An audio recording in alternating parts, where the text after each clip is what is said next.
All right. Let's get her done.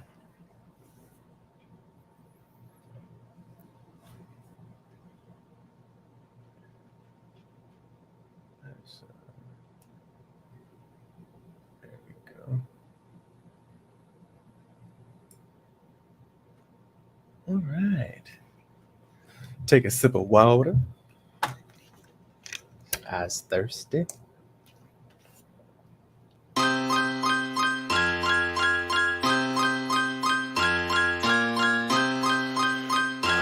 Quiet. Tune seeker.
Come on, do it. Appreciate everyone for joining, but fuck, get this right, and my computer has. All right, everybody. Give it a quick second. Having some technical difficulties.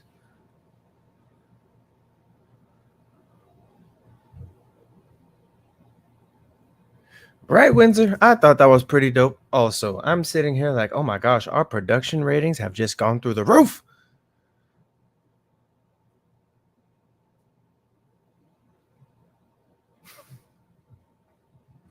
I mean, granted, the roof is just a hut, but it's okay. He said intro clean as fuck. Wait, what? I haven't even. What? No, it's YouTube. It's up. YouTube, it's up, yeah, but the video that I was essentially gonna do, it was going slow on my end. So hold on, ready?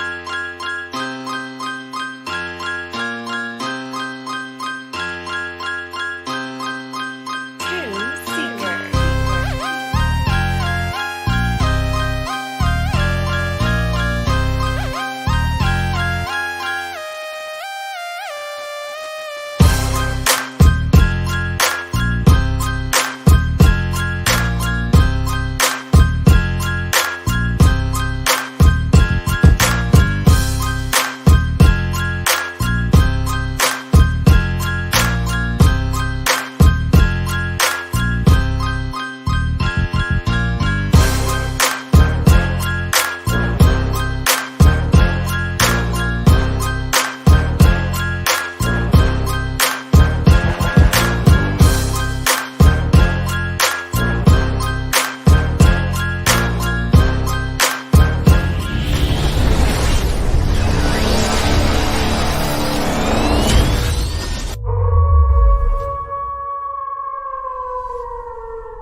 Oh, man, frozen again.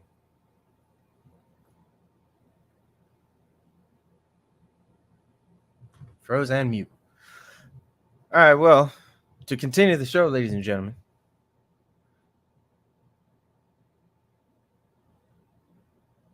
I don't know what's going on. I think JP's system is sometimes, ladies and gentlemen, when you Boom. increase your there we go.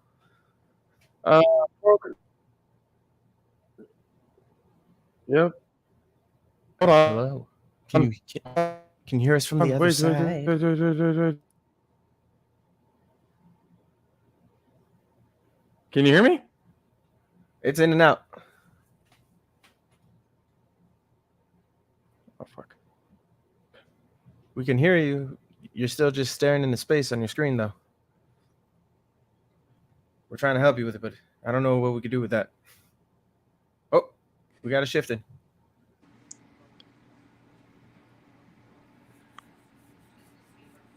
Yes, ladies and gentlemen, production quality at its finest.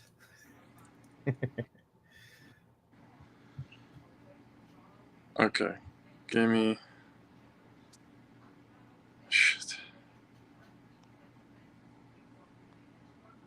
Sometimes, ladies and gentlemen, when you're doing beautiful things such as this, especially for the first time, and you're increasing your output, the output decides to take its sweet time. So, we do apologize for technical difficulties, but understand, we're still here to talk about the logical senses. Don't worry, we'll get the proper intro. I've been practicing.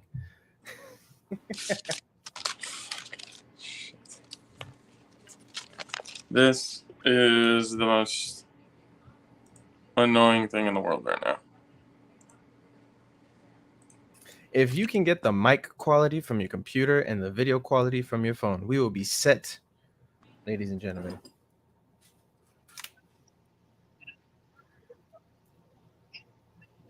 All right, can you hear me okay? We can hear you. We do have a grand depletion of audio value, but it's okay. Yeah, that's gonna. Again, I need a whole new fucking System. Yeah. I got you. Yeah. Get your weather. Yeah. Appreciate it. What's going on, ladies and gentlemen? Welcome to the Logical Senses Podcast, where we bring you the rebirth of common sense. I'm your co-host, JP Josh Bernada. And I'm the other co-host, AC Adam Kane. And here we go. This one's gonna be a rough one, to say the least, because yesterday sent us back in the worst way that I could possibly think of. I mean, as if things were not bad enough, we thought that once Agent Orange was out, all the problems would go away. Turns out, problems are still here. Women's rights are being attacked, and they have been attacked. And Roe versus Wade was just overturned yesterday, the day after the 50th anniversary of Title IX. So, to say the least, the balls on these idiotic human beings who, in my opinion, lied under oath when they said that they would look at this when they said Roe versus Wade, law of the land, when they said it would be protected as a constitutional right. They lied under oath, obviously, as they would, because that's just at that time what Republican Trumpers, I should say, and I want to make that specific because I know there are Republicans who actually think logically. There are other ones who are just dedicated to the Trump cult, and that's just what it is. But anything outside of that right now is just he appointed justices who think like him, who are just as and to be completely honest with you, one of the biggest pieces of trash that I've seen, Justice Claire Thomas afterwards said in future cases we should reconsider all of this court's substantiated due process precedents, including Griswold, Lawrence, and Obergefell. Was it Obergefell? Obergefell? Obergefell. So I'll let you guys read that off because we can do that now. We're live on StreamYard. We got a whole different new setup and everything now. It looks a whole lot better. As you guys can see, but this frustrated the hell out of me, bro. Because it is literally, and we've been talking about this for a couple of weeks now. That it has literally been. There's a lot of religious motivations in the political world. And you cannot convince me otherwise that this isn't another religious plot. You just can't. Actually, I beg to differ on that, but that's only based off the evidence I bring to the table that this has absolutely nothing to do with religion. If you remember what we were talking about during our religion week, based off of that evidence, this has nothing to do with religion. This has everything to do with control. They hide it under the guise of religion. And the thing is, and truth be told, this is the frightening thing on my end to piggyback off what you're saying. The frightening thing is people are not. So I'm a believer of the Lord and Savior. I'm not going to force my ideals on you, but I will relate the ideas to the values that we all try to live by as decent human beings, following logical sense. The biggest thing that I like, you look at this. So they, like you said, they keep saying it under the guise of religion. And it's like, to be honest, truth be told, in the decision making of this, none of this is God. This has nothing to do with God. This has nothing to do with Buddha. This has nothing to do with any of that stuff because they want to hide it behind it. Okay, yes, in the Bible, it does talk about certain things, but the last time I checked, because I've been reading the Bible a lot recently, I didn't see anything specific on that particular matter. From my understanding, because, you know, we value, let's go into the shoes of a pro-lifer, right? I told you I was gonna bring the devil's advocate, but also we got to look at the logical aspects of this. As a pro-lifer, okay, I'm not saying I'm pro-choice, but I do value life. However, that's all aspects of it. So let's break it down with what pro-choice is, okay? And you posted something the other day with George. What was the last name? George Carlin. Yes. You posted something with him where he was talking about, it's like, it's funny how these conservatives will always talk about pro-life, pro-life, pro-life. And it's like, no, it's not. You break it down, it's like you're pro-fetus, you're pro-pre-birth, you're pro everything before the baby has arrived, before the baby is a number, before the baby is put into a system that they weren't originally going to be a part, that they should not be a part of, before they get passed through a system, before they get monitored from the day that they're born, all that kind of stuff like that, to where they become physical property of the United States, right? Because that's what the birth certificate is. It is pretty much the United States registration of your existence on this land. So they are all for you being alive because, you know, You're another number. You're another bank account to them. Yeah, because we'll break it down to what happens after that child is born. Okay. Now, we'll take it because a lot of people love to throw around this whole thing of like rape victims. Now, if you have been, ladies and gentlemen, if you have suffered in any way, any form of SA, which is sexual abuse, and the reason why I'm saying this is because part of this is still on YouTube, Twitch, stuff like that, and we're not trying to get banned for certain words being put up there. But if you have suffered from ways of SA, wait a minute, we can get banned for saying words that there are trigger words. There are trigger words, mind you. Check this out. Before, just a quick timeout on the topic at hand. With Twitch, with YouTube, with all of this stuff, there are specific trigger words you are not allowed to say because they are trigger words. And for saying those words, you can get banned. However, in certain aspects, like with YouTube being one of them, you can still say the N-word, not get in trouble. You will not be monetized, but you can still say the N-word. Twitch, they do not stand it. If it even shows up in the chat, they shut that shit down. So it's like certain words, like we're not looking to be really monetized on this right now. We just want to get the word out to the people. We want common sense to come back. But yes, so you can get banned for a certain type of rhetoric that you use on your channels, including up to and including DA, which is domestic, like SA, which is, I don't know if you understand like the sign language I'm going yes, with. It's a different way of doing it, yes.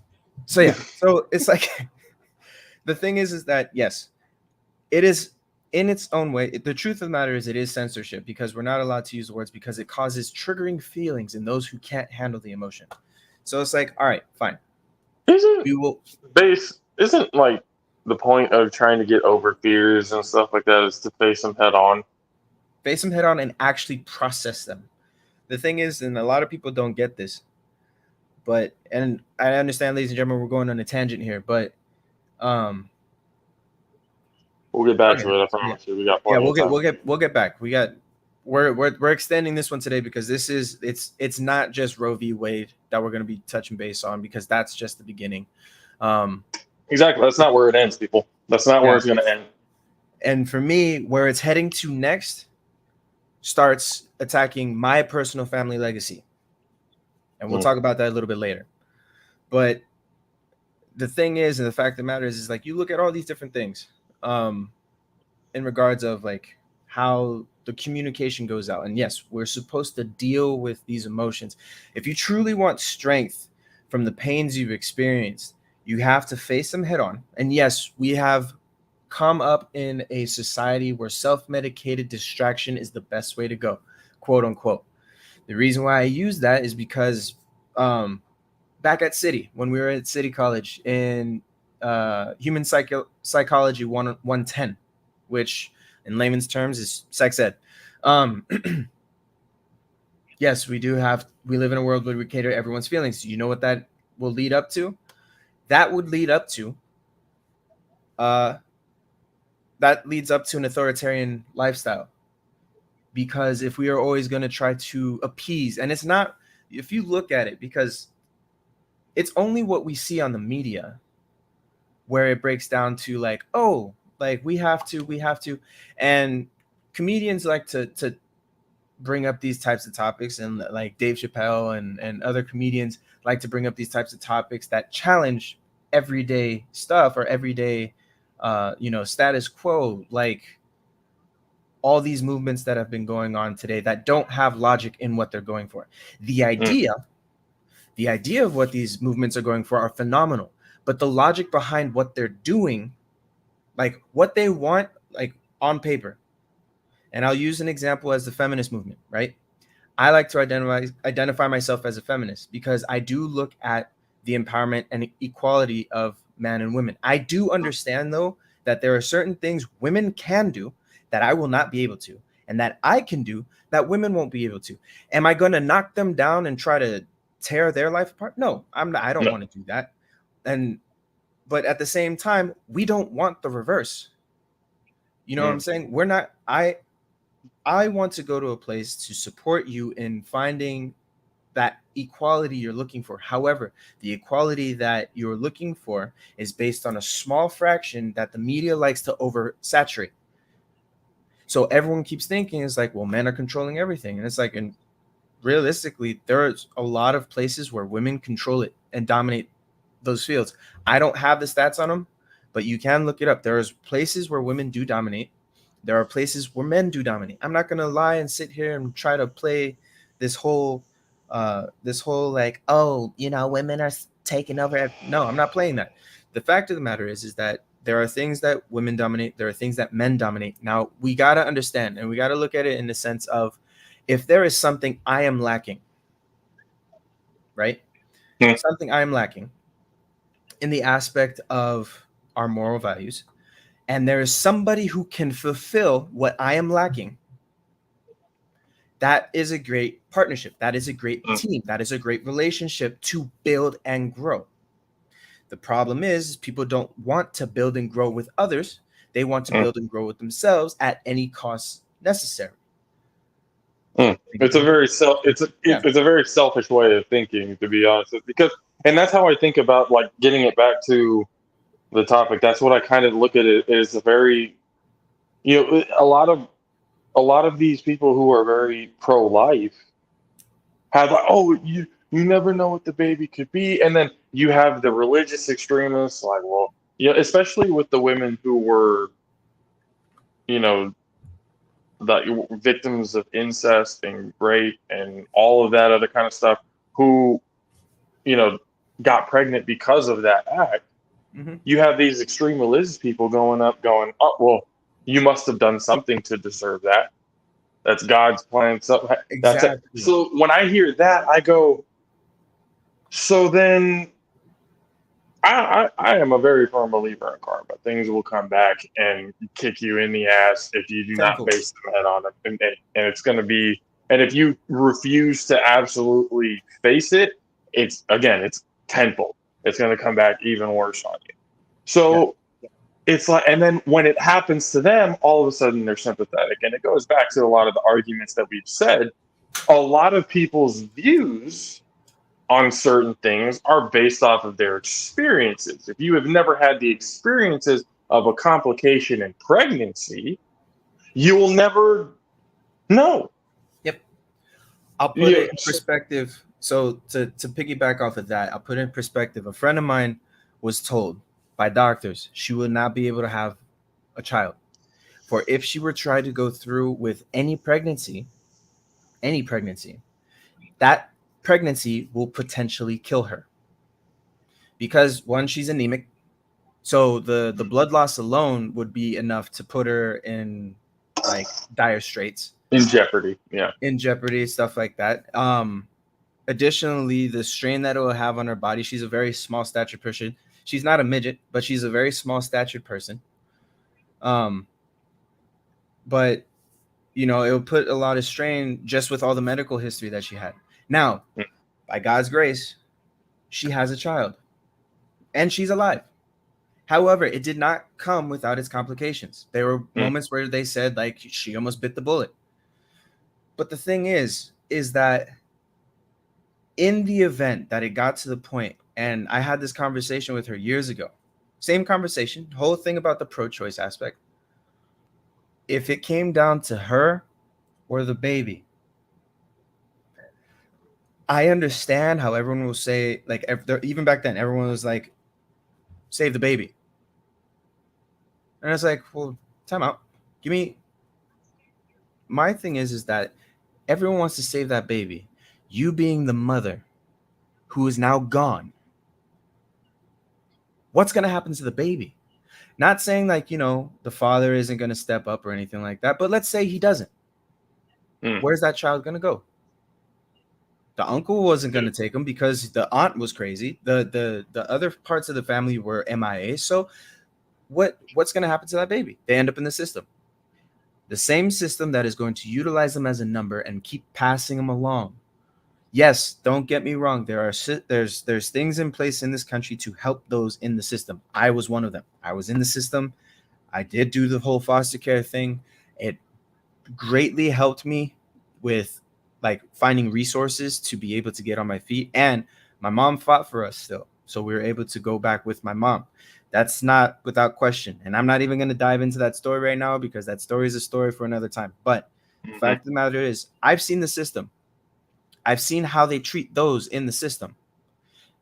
Literally, it is systematic that once you start in that system and they label you a particular way, they will constantly label you that same way through and through. Just to like brief, when me and my brother were inside of our unit, like all the younger boys, 13 to 17-year-old boys, right, in the shelter system first, that was prison. It was literally like a condensed form of juvie, or at least what I can imagine it being like, because me and my brother were the only one who had full access to everything, because we weren't in there by a court order because we fucked some shit up outside. We weren't in there for a court order for running away, domestic violence, threatening people's lives, none of that. All those other guys were. And we talked to those guys. They were just tired of being treated horribly. I mean, it's just, it's gotten to a point now where if you're going to be basically, because essentially what this is you're telling women, you are telling women. Mm-hmm. It's not an ask. It's not, you are literally telling women. It doesn't matter what type of complications you have. It doesn't matter what, there are some places that are counting miscarriages as murder. something that has no control over whatsoever, getting prison sentences Mhm. for a miscarriage. Like, look, it. If you're going to ban abortion, you're going to have a lot of more dead mothers on your hands. Mhm. And you're going to have a lot more, and if they don't have a father to be there and stuff, if it was a single pregnant mom or anything else like that, the father is no longer there. And that baby's going to, like you said, into the foster system or wherever, adoption system, wherever it is that they end up, going. And then over time, you think like some of this stuff doesn't affect the child, and it does. And then a lot of these situations for the child is horrid. And then the government's like, It's not our problem. not our problem anymore. It's And not that's our the problem thing. that you were born from who you were born from.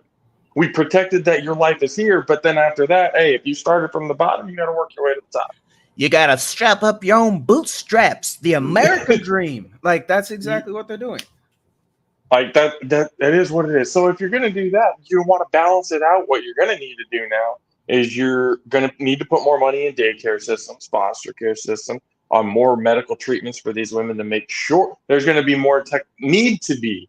There's not even a matter of if, there needs to be now an advancement in medical technology to be able to keep these women alive. Yep. During these complicated pregnancies.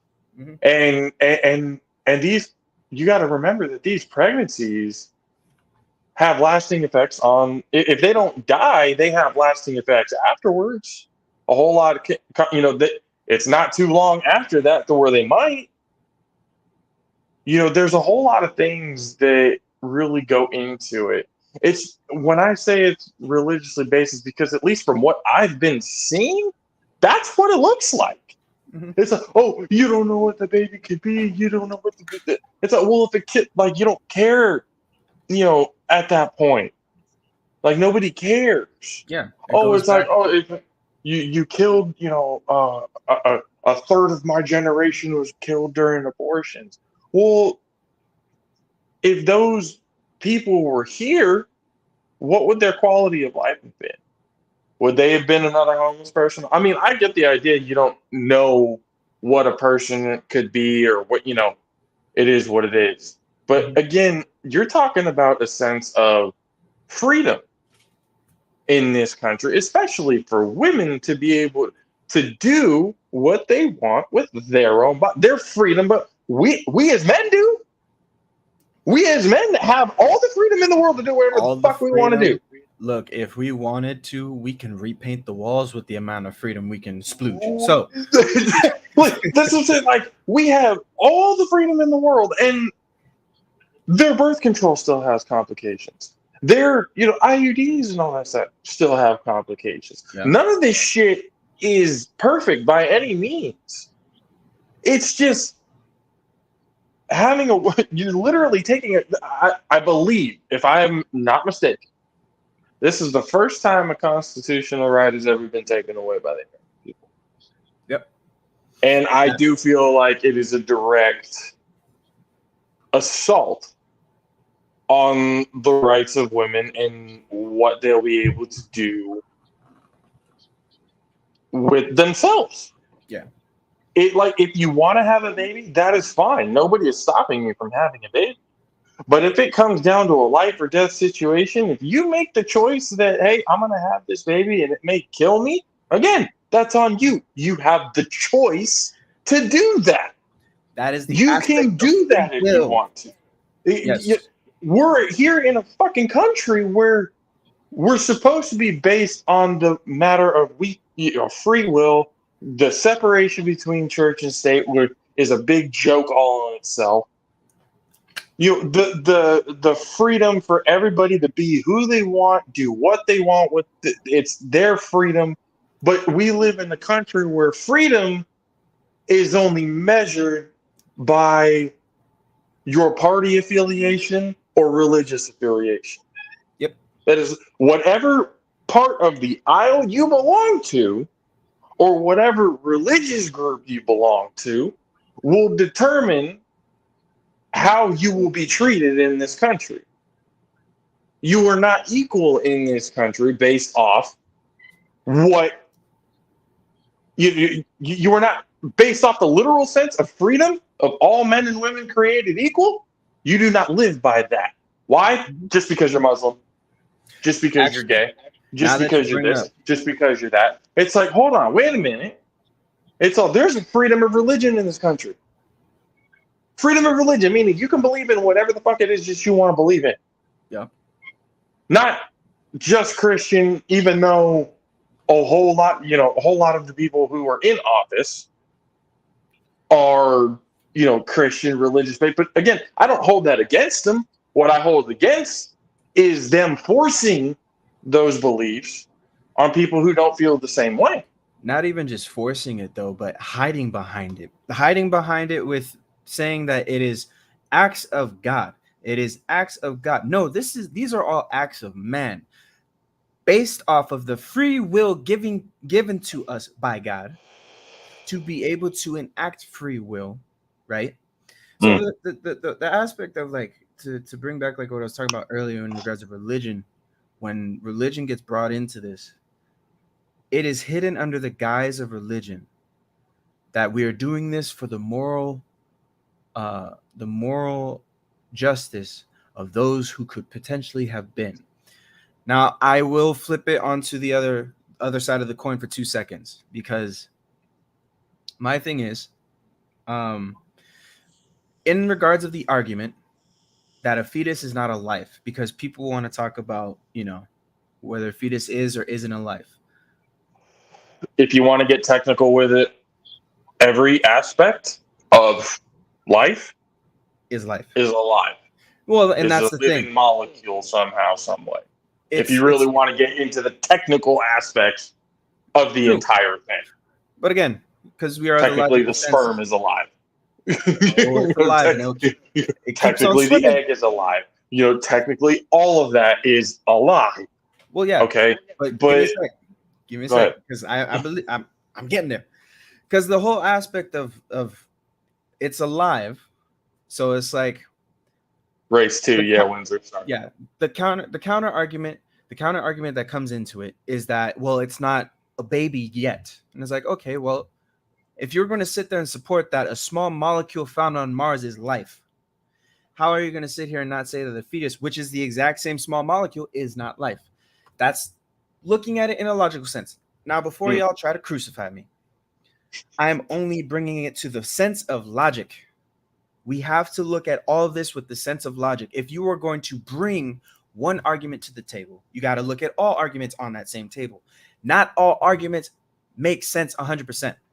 Because again, if we're going to sit here and say that's not a life, but we found something growing on top of a rock, you can't see with your bare eye. You have to use the Hubble telescope with a magnifying glass attachment to bring it all the way down to find it smaller than like molecules we find here. And it shows signs of life. That's life. No, you can't pretend that that's life there and it's not life here, right? So just getting that out of the way. But to bring it back, you cannot hide behind religion in this respect. I get it. There's factions of religion across the world, not just here in the States, not just Christianity. There are factions across all religions, all forms of faith that have such a drastic viewpoint on this, to where it's like, no. Think of it this way, though. Think of it in the aspect, because there have been, and this is true, when you look at the aspects of abortion, post-natal abortions are a thing. Postnatal abortion, meaning the baby was born, it has wept its first tear, it has screamed its first yell, it has wriggled its first jam. There have been abortions performed postnatal. So they have taken in their first breath. Is it right? No, I don't think so. Personally, I don't think so. No. Here's what I'm saying.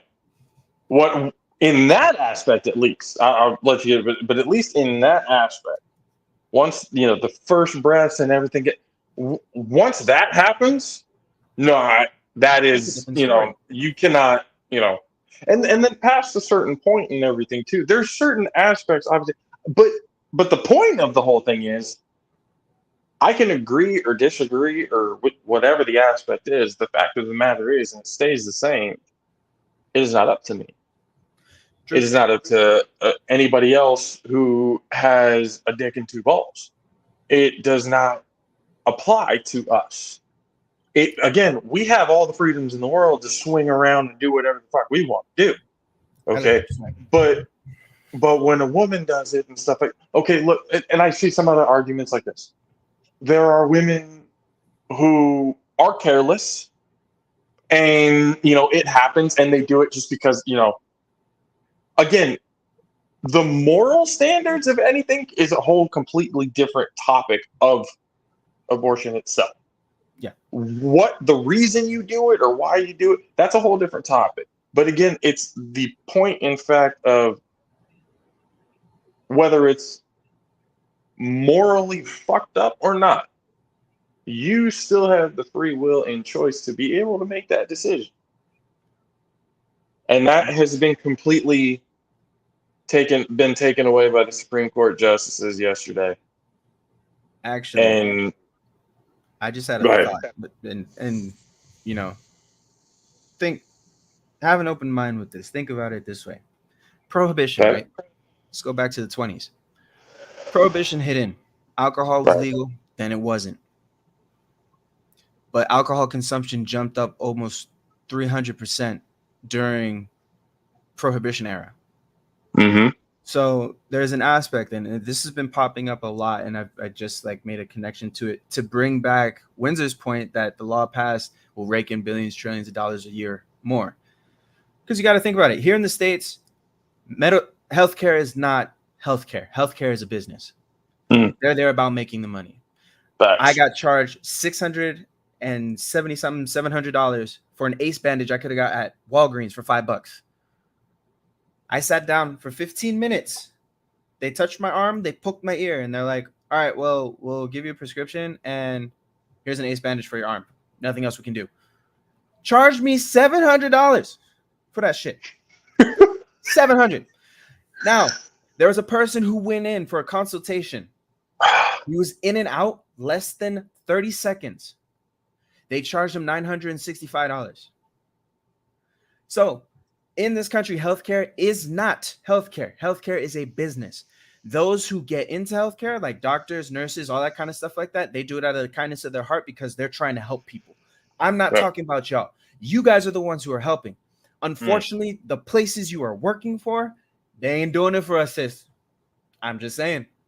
They're the ones that are still racking in millions of dollars of dough.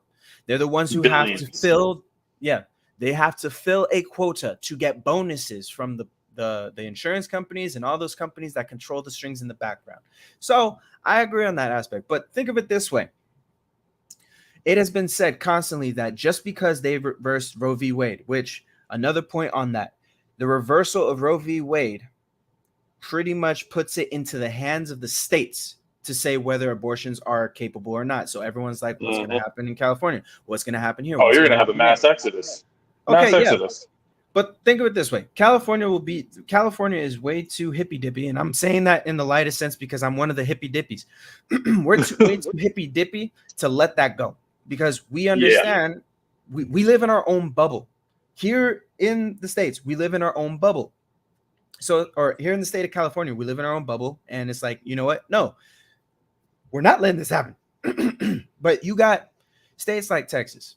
You got states like the South in Atlanta, fucking Tennessee, Missouri, Nebraska, all those other kind of states, Iowa. These states have their own say, and they've already been passing stuff against abortion before this even happened. So the fact of the matter is, it is not going to stop abortion. It's just going to make it unsafe. Now, for illegal procedures, because there are people who are sketch enough to do illegal procedures, they are going to capitalize on that and start racking up the prices. Like, look, I can get in trouble for doing this for you. Exactly. So are you going to pay the price to do it? And I'm not saying all doctors are like that, but there are those out there because you got to understand in every good batch of apples, you are still going to find a couple of them that are bad. Does it make the whole batch bad? No, but it really fucking sucks trying to sift through that bitch to figure out which ones are. So the fact of the matter is, you got to think about it this way: is this is going to make it a lot more unsafe. This is going to draw it back to where people were using wire hangers, We can't. wire hangers to fucking stop this shit. That is more unsafe than any other aspect of this whole thing. Yeah, but That can kill. Like, look, it can do and more. I've seen the tweets, bro. I've seen people, pinging off that all the time, going like, "No, we're not going back to the wire hanger days. We're not going." And then there's a lot of these, and again, that's one of the things that you talked about. That California is one of the safe haven states. We're not. Don't worry, guys. We're good. At least if you're here, we're good. Don't worry about California when it comes to that. But it does, and I talked to this with my wife. It does make you feel, bad for the other people who have to deal with it in those other states. But then you look at it going, well, why does something in another state have anything to do with my own, where I live? My state is cool with it. Why should I really care? Their people majority voted on what is going on there. That's how the majority of those people believe. So why should we, really take offense to that? And because again, that's how us humans are. We like to fight. We like to fight, like find things to just bicker back and forth about. Pick a side, yes or no. There's not really. Shoot, ain't got nothing to do with me. Shoot, go handle your business. However, but what the way I look at it and the way I see it is a lot of these safe haven states, which is a lot of all three of the West Coast states, Washington, Oregon, and California, at least at this point. New York is still trying to hold on. And what's gonna happen is, like I said, a mass exodus. You're gonna have a lot of people leaving those states and the populations and stuff like that are basically just gonna be dwindling in those situations. But then you're gonna have a lot of those cases where that you really look at it going, come on, man. It's you're really gonna be getting on. It's just fucking frustrating, bro. It really is, because it's just like we've been all of this for so fucking long, just to be sent back. It's just like, God damn, bro. What and the fuck are we thinking? Think of it this way. The reason why I was laughing right now, because I had this thought. What if this was California's plan all along to get people to come back to California? You need to. Okay, again, we had our conspiracy episodes already. Okay, we'll have a few more down the road, and maybe then we can talk about that. I told you now. I'm just being devil's advocate. What if this was California's ploy? It's like everyone's leaving for Texas. You know what we need to do? Reverse it and blame it on Texas so they come back to Papa.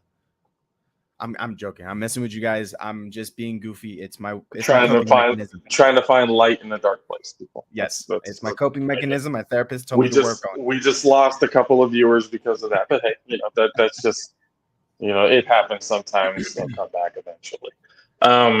But no, man, it's just gotten to a point where it's like these politicians are making decisions, and again, and one of my friends asked me, "So, well, what are you getting mad at the Democrats for?" I was like, "Well, they didn't do enough."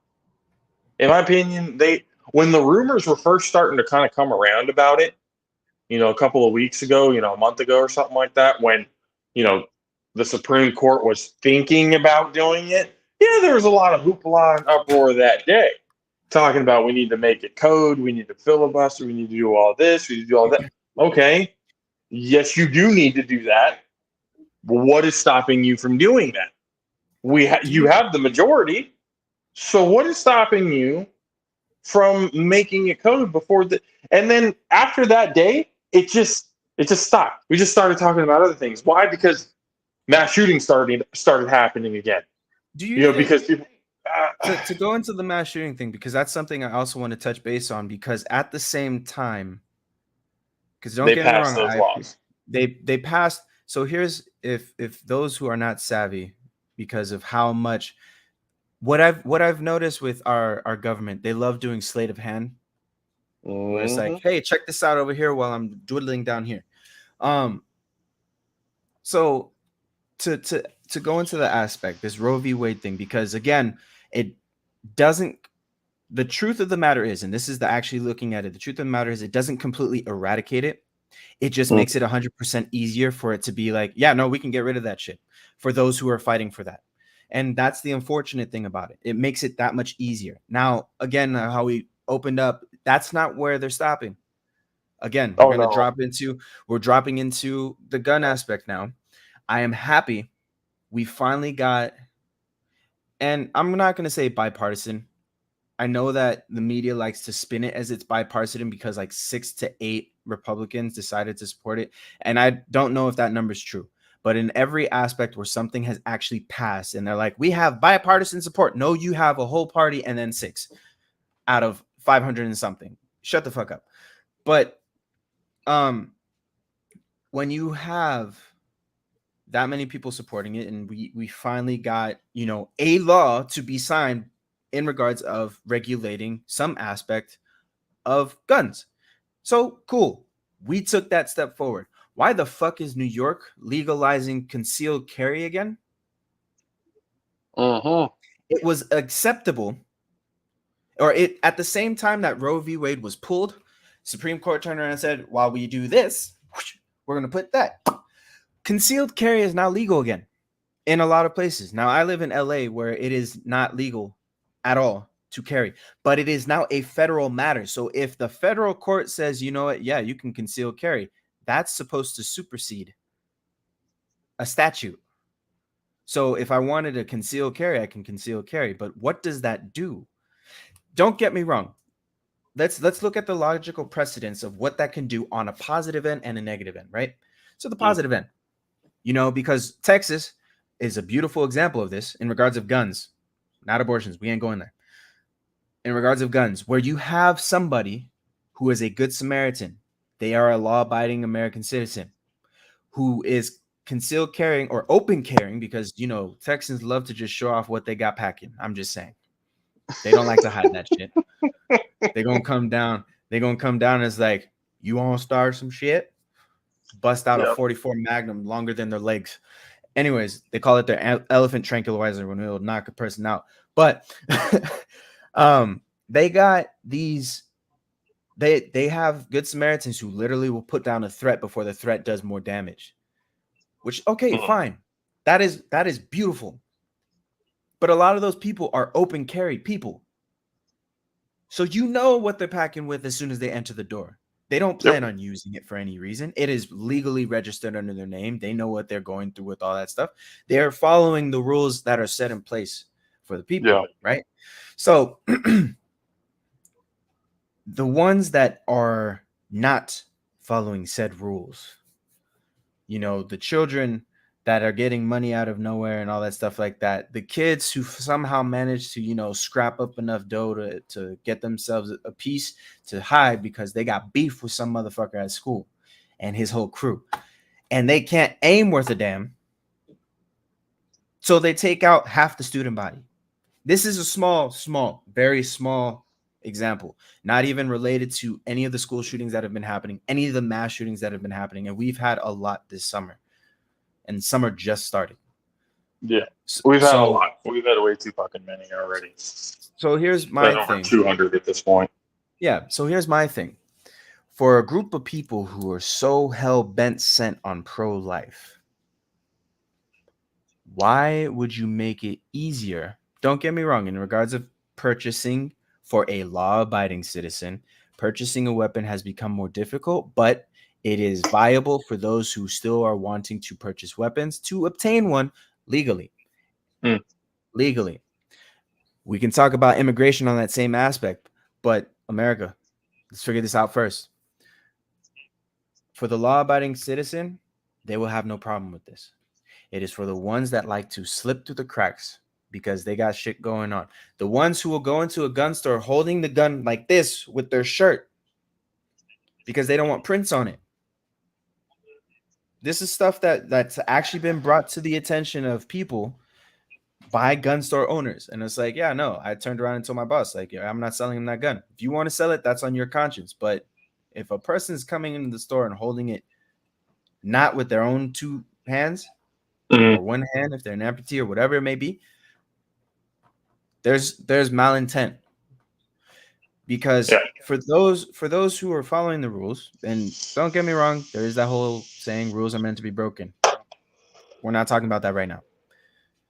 For those who are following the rules that are Some being of the set, rules today should not be broken. some of them should not. Some of them should definitely not. But some of the rules that are being set in place right now. So I took a look into like what they were talking about in regards to the gun safety bill that was passed. Mm. Pretty Mhm. much anyone between the ages of 18 and I can't remember the 18 and 21. Yeah, so 18 to 21, they will have to go through an extensive background check. This is also inclusive, up to and inclusive of a psych eval. Because I'm okay with that.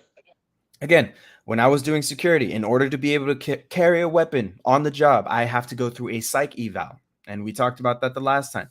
You have to go Right. through a psych eval to see if you are mentally capable of handling a weapon in a stressful situation, to where you just won't start shooting people because they become a Karen. And they start stepping on your toes because they don't like the fact that you're trying to escort them out because they're being a problem in the store. So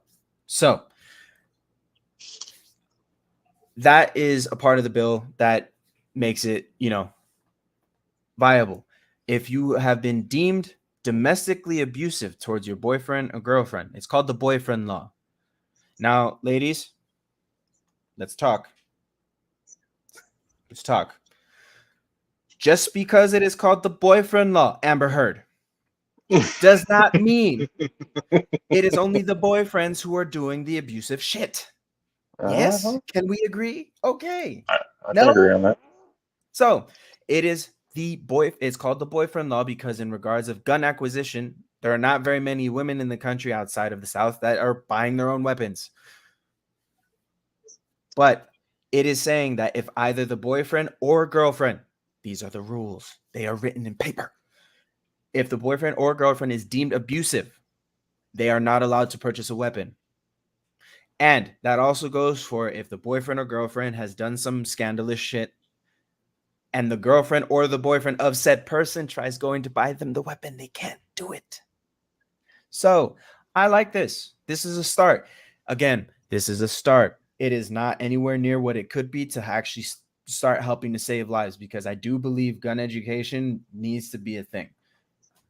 Finland or Sweden or one of those pacifist countries are doing it, and they have more guns per capita than we do, and they have significantly less, almost zero mass shootings.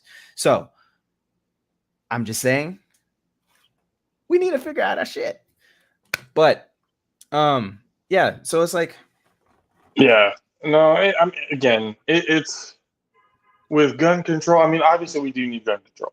Obviously we do need some sort of, to be able to get, and we talked about this before, we need laws and stuff like that to be able to keep the guns out of the crazy people's, hands. That's just something that needs to happen because there's too much. I like the psyche valve having, 18 to 21-year-olds, because 18 to 21-year-olds are the most emotional fucking creatures on the goddamn planet.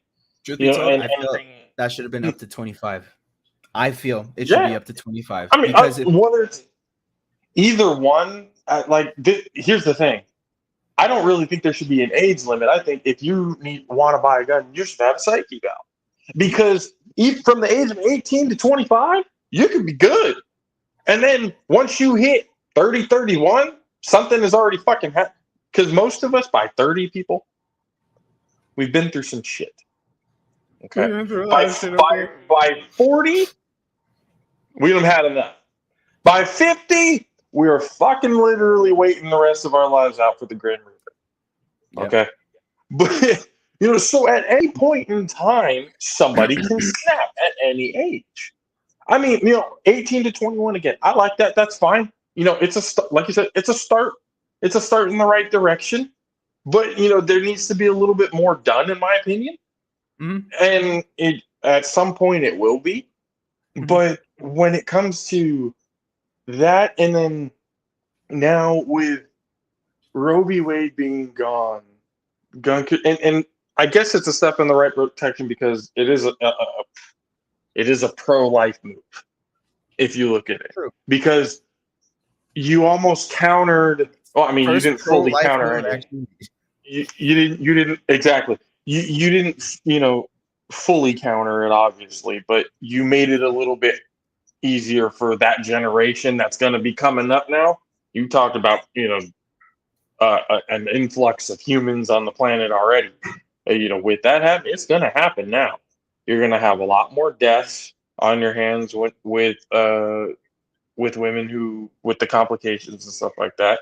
And you're going to have a lot more, whether it be physical disabilities, mental disabilities, whatever it is, kind of like that, the complications of life that, people have to go through and stuff like that. You're going to have a whole lot more different situations where it is going to be extremely difficult for families to be able to handle those situations.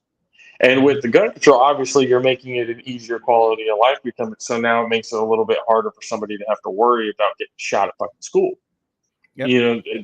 But it's still now at a point where, we talked about it earlier before. We start having, daycare, putting stuff into making medical treatments for pregnant women easier to be accessible for all, because it shouldn't matter what. At that point now, since you're basically forcing them to have, it shouldn't matter what tax bracket they belong in, whether it's homeless or living in $1 million mansion. It should not matter. That person needs to be taken care of because you're basically telling them right now, with or without complications, it doesn't matter. You need to have this child. And it doesn't matter the situation that it came in either. Yep. You have to have this child. That's the whole, it's just, because it's infuriating to a point, because now, and, we talked about it earlier before, fucking Clarence Thomas, this dude's a gangster, his real name is Clarence. No, there's nothing to do with this guy. That just, the more he talks, the more I just go, how the fuck did this dude get elected and put into this situation, into this chair? I don't understand how somebody who thinks illogically like this can be put in a position of power that is so crucial to the American way of life. That basically what they just told the world is, one, they don't give a shit about women's rights. Two, they basically showed we can take away anything. Like you said, it's a power move. It's basically to show the people, hey, we can take anything away from you just like that. Yeah. With a snap of a finger and a 6-person vote. Whatever rights that you thought you had, and we can just, as a majority, think it's unconstitutional now, we can just throw that shit out the window just like that. Just like that. So, and I know that, that's now what we now do they're as going country. now they're going after the other shit. Now they're going to be going after the contraceptive. Okay. Yes. Now it's going to make it even more difficult for women to be able to kind of deal with, safe sex and everything else like that. You thought, hey, men, you're over here talking about I'm not good enough sex and everything like that. Now, y'all ain't getting shit anymore. Hey, all you single men out there now who are all gung ho for this now, yeah, good luck trying to find somebody. All the single brothers. Because women as they will be and should be are going to be protecting themselves a whole lot more often now. Yep. And they're going to be a whole lot more cautious of who it is that they're having sexual relations with and at what time they're doing this thing as well. Yep. So it's like, some of you men who are complaining about sexual frustration, you thought it was bad before, it's going to happen even more to you now. And we're specifically talking to the men who are over a certain age, because the men under that same certain age, they're not even experiencing sex at all. So, I mean, we'll pour one out for the homies, but at the same time, we're just saying. Fucking virgins. No. Fucking virgin. No, but it is one of those things where it's just like, women have been through women have been through a lot, and then now we live in a generation, and I think as much as I kind of disagree with some of the things that Nancy Pelosi has done and said, there are things that I agree with some of the things that she's done and said. But when she came out and said, now we live in a generation where they have less rights than their mothers and grandmothers, That Yeah, that hit. that hits. That hit because it is completely true. Hmm. The freedoms that your mother and grandmother and great grandparents and stuff like that fought for to ensure that you, their daughter, would have for the rest of their lives, gone. Yep. Poof. Now, Just, just like that. to add into it, because the contraceptive is one aspect of what they're trying to do, and that still is invoking in regards of the sexual, so the sexual fluidity and freedom of women, right? So that's fucking with that. However, Yeah. because we're bringing up grandmothers, great grandmothers, mothers, mamas, like they're going after all of that, and it's not going to stop there because they are also looking in regards of resegregating, not desegregating, resegregating. I don't know much about it. I haven't personally looked into it. I have read an article that in regards of like their next targets, and I mean like their next targets are going to be going after all of these like contraceptives and all that stuff. The contraceptives are also going to be going after same-sex marriage again. Exactly, About same-sex making marriage, that, legal or illegal. resegregation. Yeah. So my question to those who find that okay is like, why are you so scared? Is there something here that bothers you? Do you get a tingle in your booty hole when this? No, I'm just kidding. But men know that women are smarter than us. They may not have the physical that's not capabilities. true. They may not have the physical capabilities as we do. But mental capabilities, they're the best multitaskers in the fucking world. They can handle many different things at many different times. That's why they have so many words coming out of their damn mouth that you can't understand. I would like to see them challenge an ADHD ridden. No, I'm just kidding. But I agree. But again, dude, it's just like, how the fuck? And again, it really hit me because I was like, the balls of these human beings. Well, And I don't even want to call them human beings because real good, conscious human beings would never do some shit like that. The balls to do this the day after the 50th anniversary of Title IX. They're monsters. Oh my god! But again, like I want to try to, for me, I want to try to understand what. Like, I don't agree with this at all. I want to try to understand what is the actual end goal here, because again, the threat that I looked at, and because we talked earlier, a lot of people will not care until it starts to threaten something that they care about. So for a lot of, yes, there was a lot of men out there who's like, so what? Roe v. Wade is gone.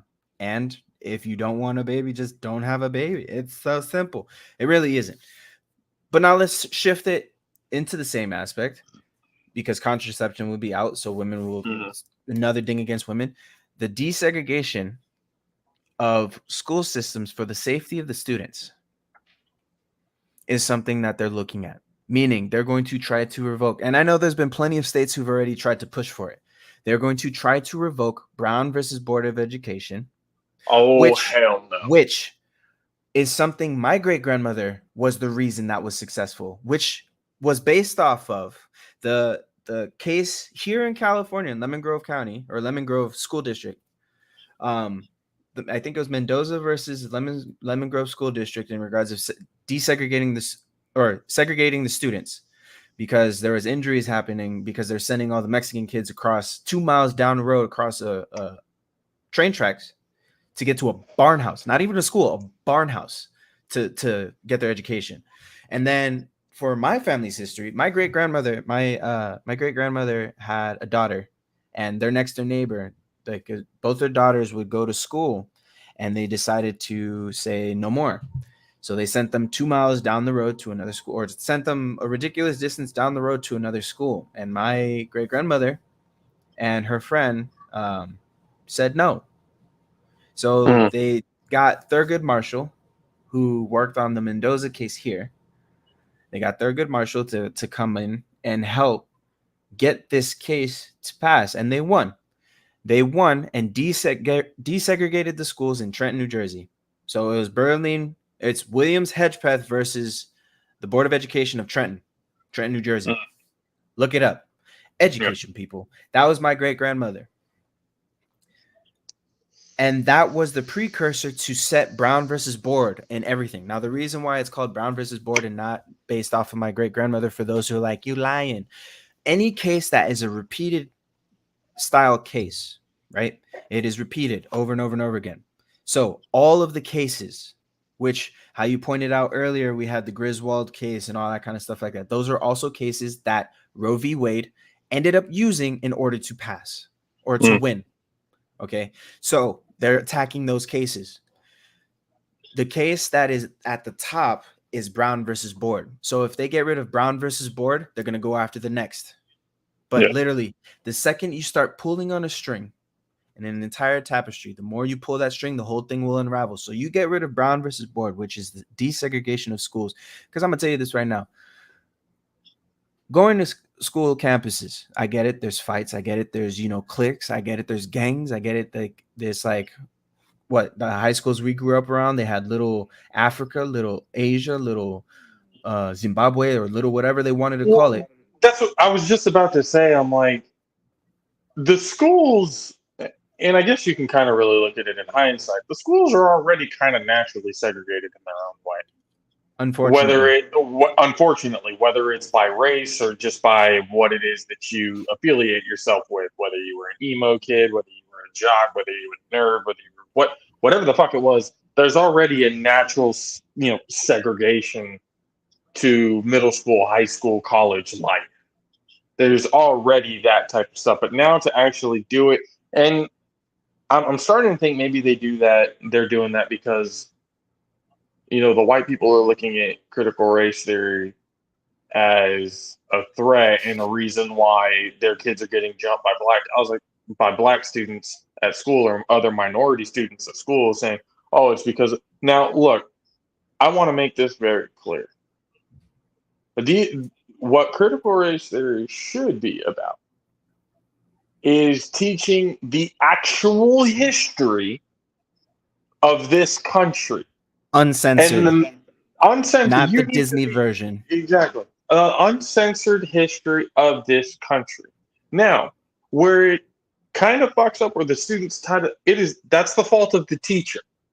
The teacher needs to make it very clear, even though all of this shit happened in our history, as much bloodshed, sweat, and tears that went into building this country, you can be the generation to put an end to all that.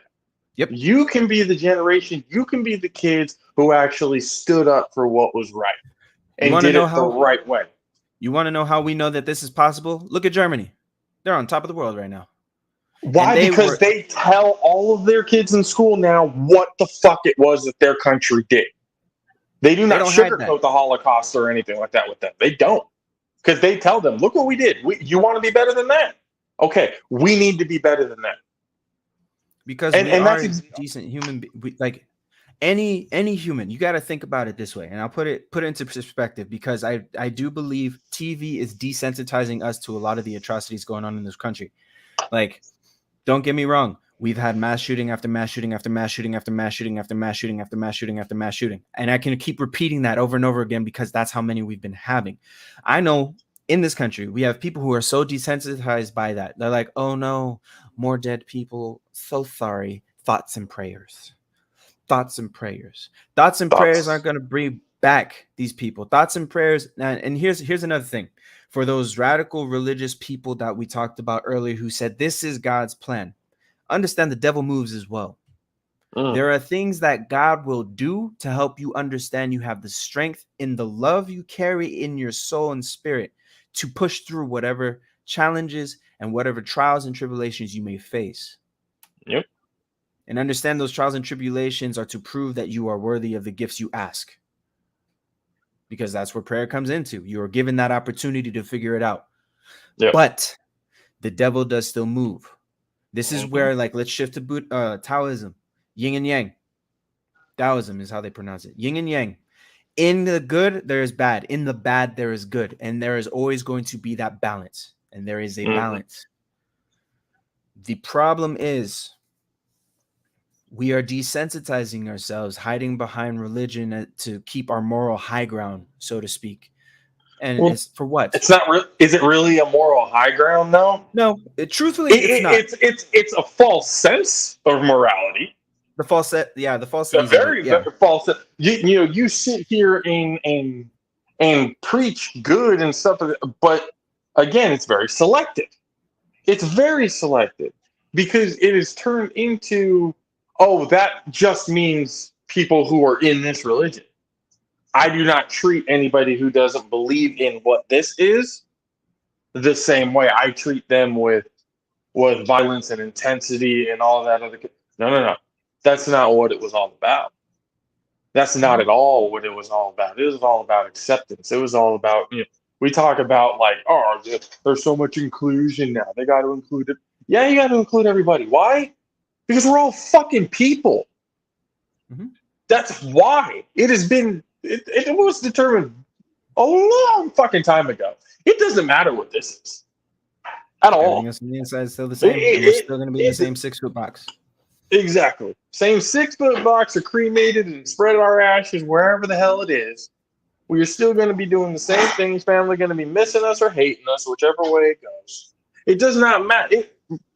Martin Luther King said that shit the best, but it does not matter what you look like or the color of your skin. It is the content of your character. If you have a good heart about you and you're a good person, you got my respect. If you're a fucking asshole, get the fuck up out of here and out of my life. I don't need you. I don't need you.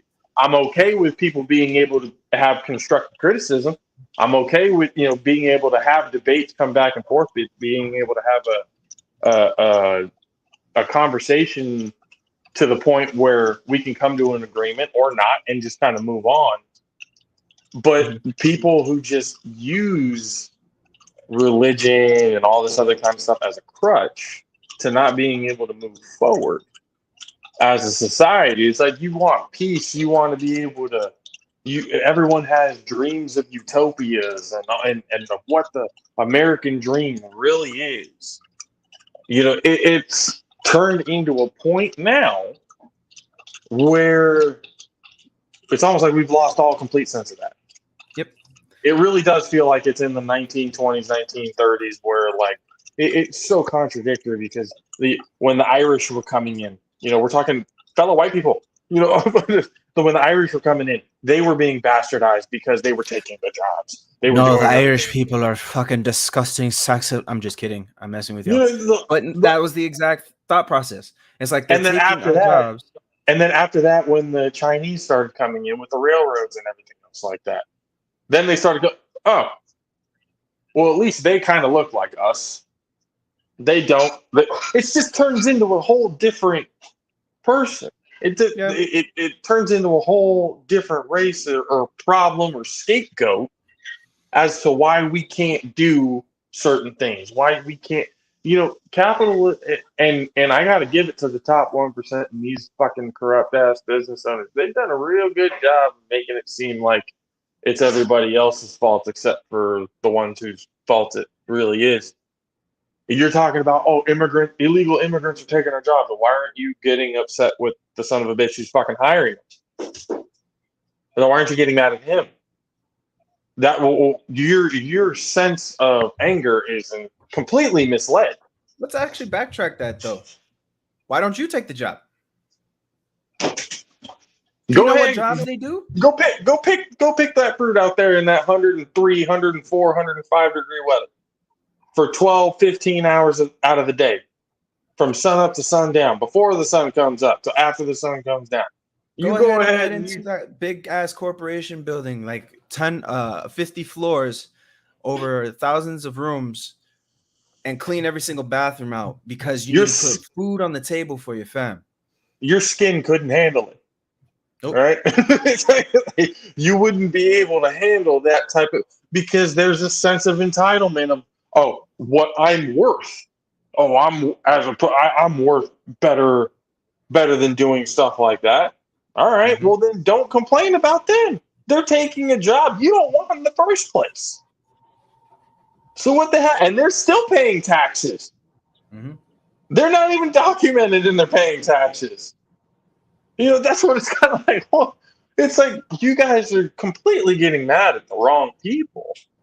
Mm-hmm. And to tie it all back, and then another aspect of what this Roe v. Wade thing does, it brings in the whole thing of same-sex marriage, of revoking people, revoking the LGBTQ community's rights to marry, essentially.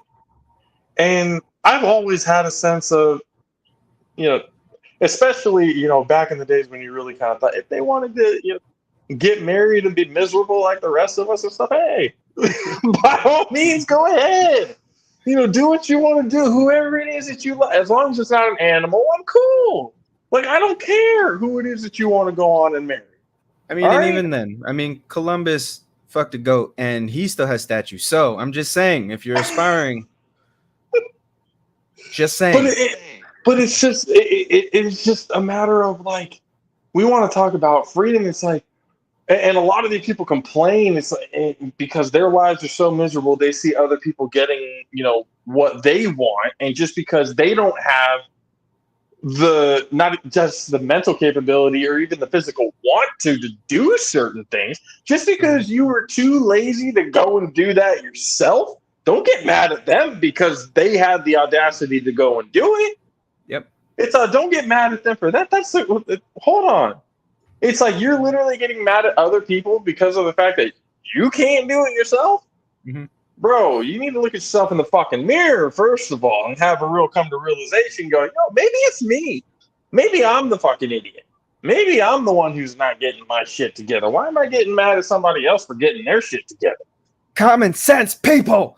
Seriously. Like, people got to start taking accountability for their own fucking lives. It doesn't matter what anybody else does with their life. It does not affect you. Well, they're putting all this stuff on TV and I don't want my kids seeing it and stuff. Hey, change the fucking channel. You have if there's a certain cartoon that is out that your child wants to watch, you have if you are that worried about it, you have all the capabilities to go ahead and pre-screen it, watch it yourself, see if it's anything that you believe in, whatever the hell it is. Again, I'm not going to tell you how to raise your child. Some of you are idiots on how you raise a child. I'll tell you that. I'm not going to tell you how to, but I'm going to tell you what you are.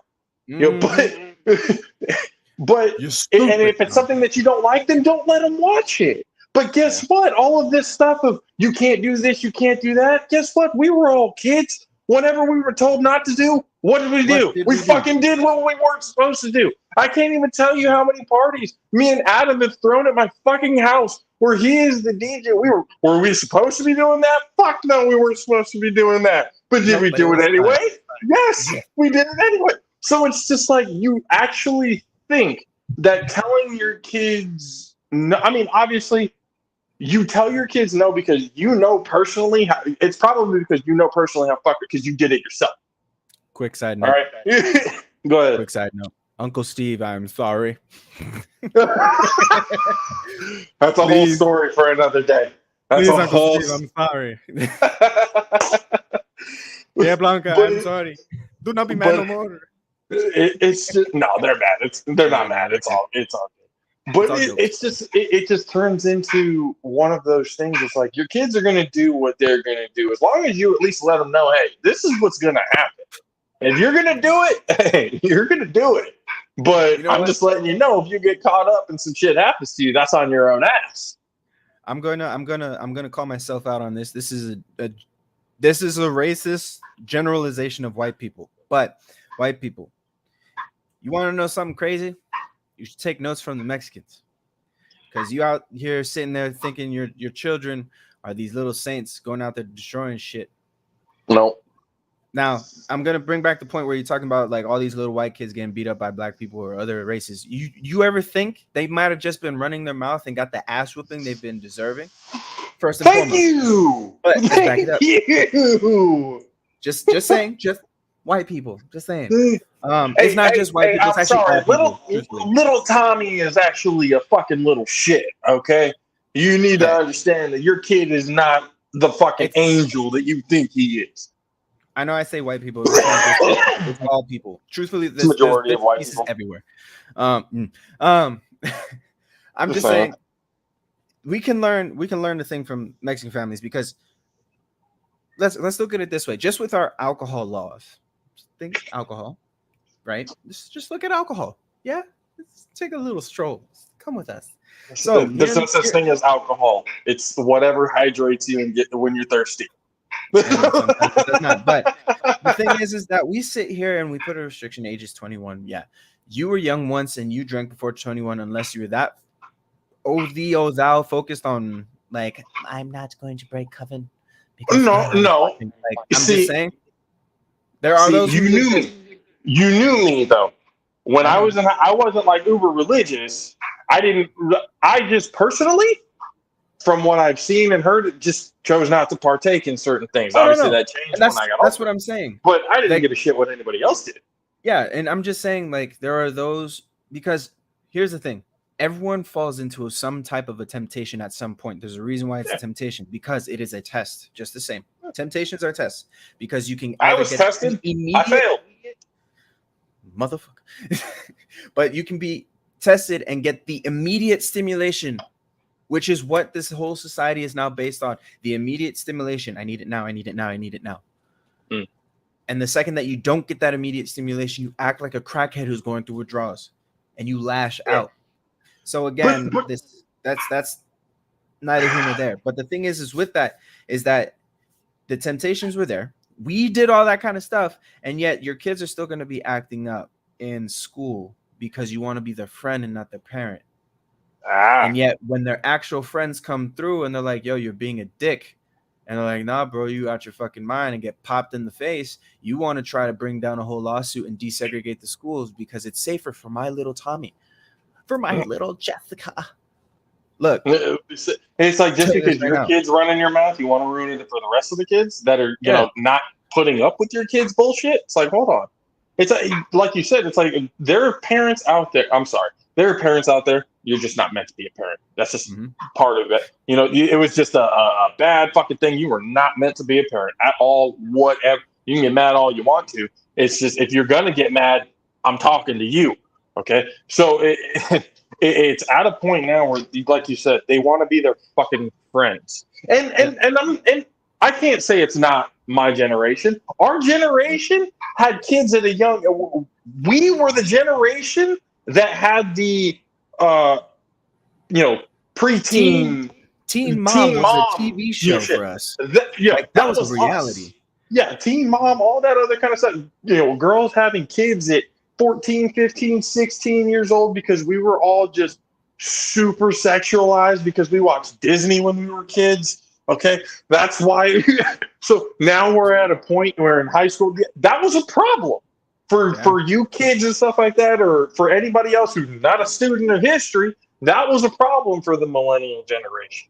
There were a lot of kids, or at least minority schools, or whatever it is you want to bring up statistics. I don't care. I just know that at least there was one case study in damn near every school. I don't want to hear this minority school bullshit. No, it's the private schools that have it private worse. School dumpster babies. That's let me private schools. I'm coming after you right now. Because private schools, it's all about image, bro. Yeah, it's all about image. That's why. Especially when you have that separation. When you get that separation, you got the all male school, all female school. The second they do the soiree where both schools come together, because we have to have social interaction with the opposite sex, you guarantee those fuckers are fucking. Oh, absolutely. It's not all of them. Tommy might be safe, but I guarantee you Tommy's still having dirty thoughts. Was it the schools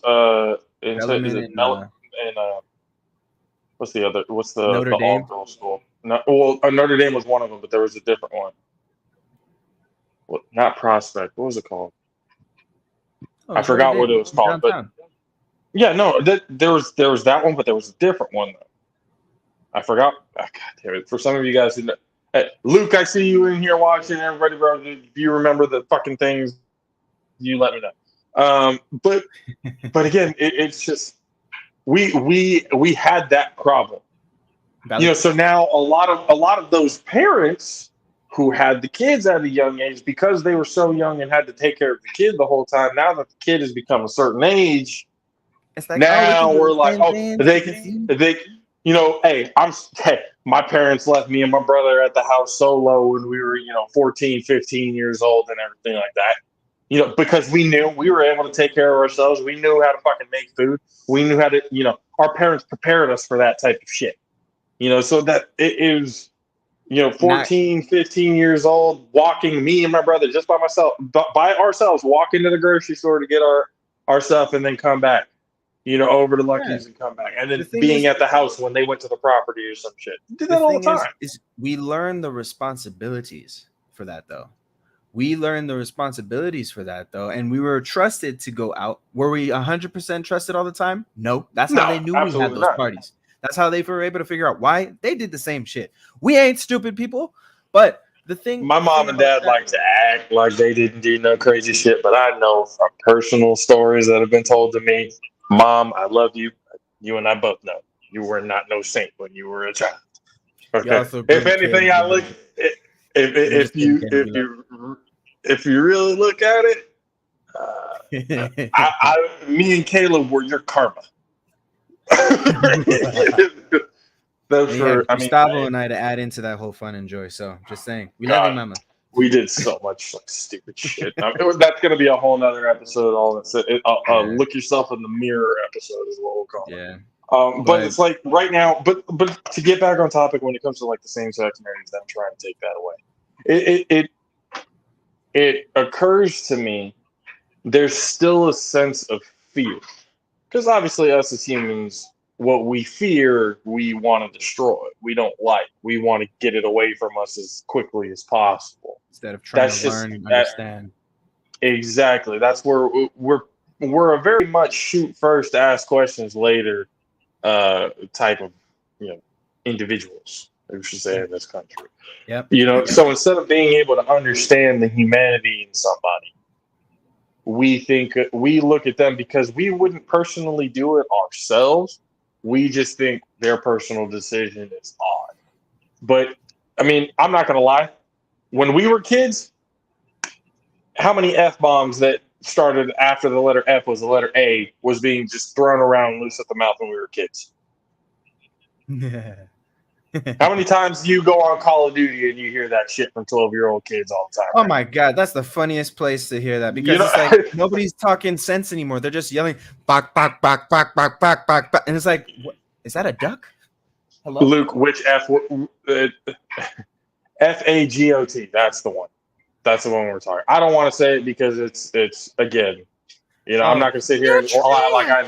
You're not. I'm not going to sit here and lie and act like I never said that shit when I was one of the original definitions is a polistick. So when we talk polistics and you understand the history of the word, you know what we're talking about. Yeah. So it's just oh my one God, of those words that. Uh-oh. No, I just got it. Like why that was used as a derogatory term for you know, because literally you just got that now. Hey. I wasn't the pile of sticks that they would set on fire to burn the people who did. You got that. No. I'm not talking about that whole aspect. The aspect of pile of sticks is because it's a bunch of sticks laying together. That's what I'm saying.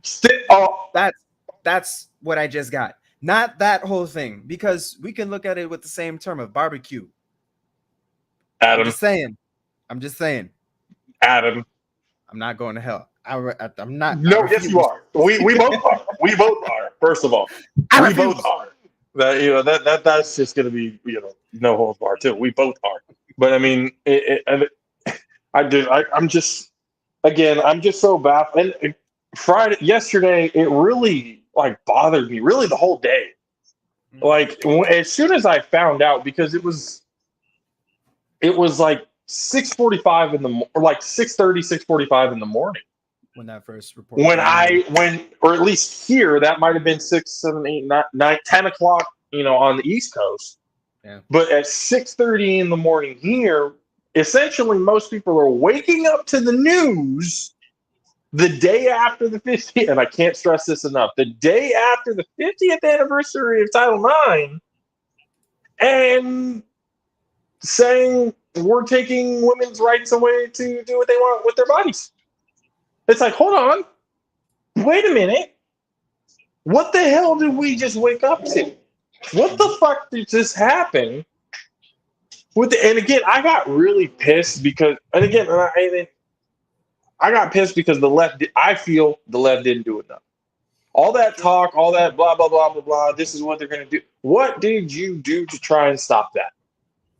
What are you now going to do to fight this?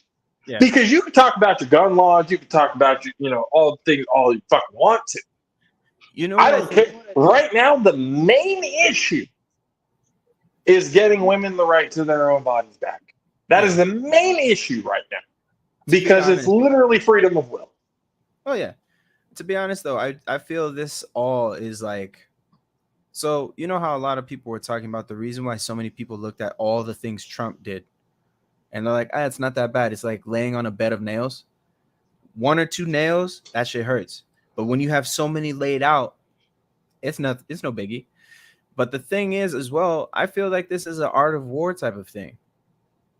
Oh, I mean, because let's give the benefit of the doubt. I'm sorry. While it's on the mind, because it just popped into my head when you said that, and it just popped into my head going, these women, then I'm going to tell you that these women who are out there celebrating this do not know what, and I kind of think of it as like Stockholm syndrome type of thing. You become such a slave to the person who is oppressing you that you just start becoming sympathetic and believe what they believe.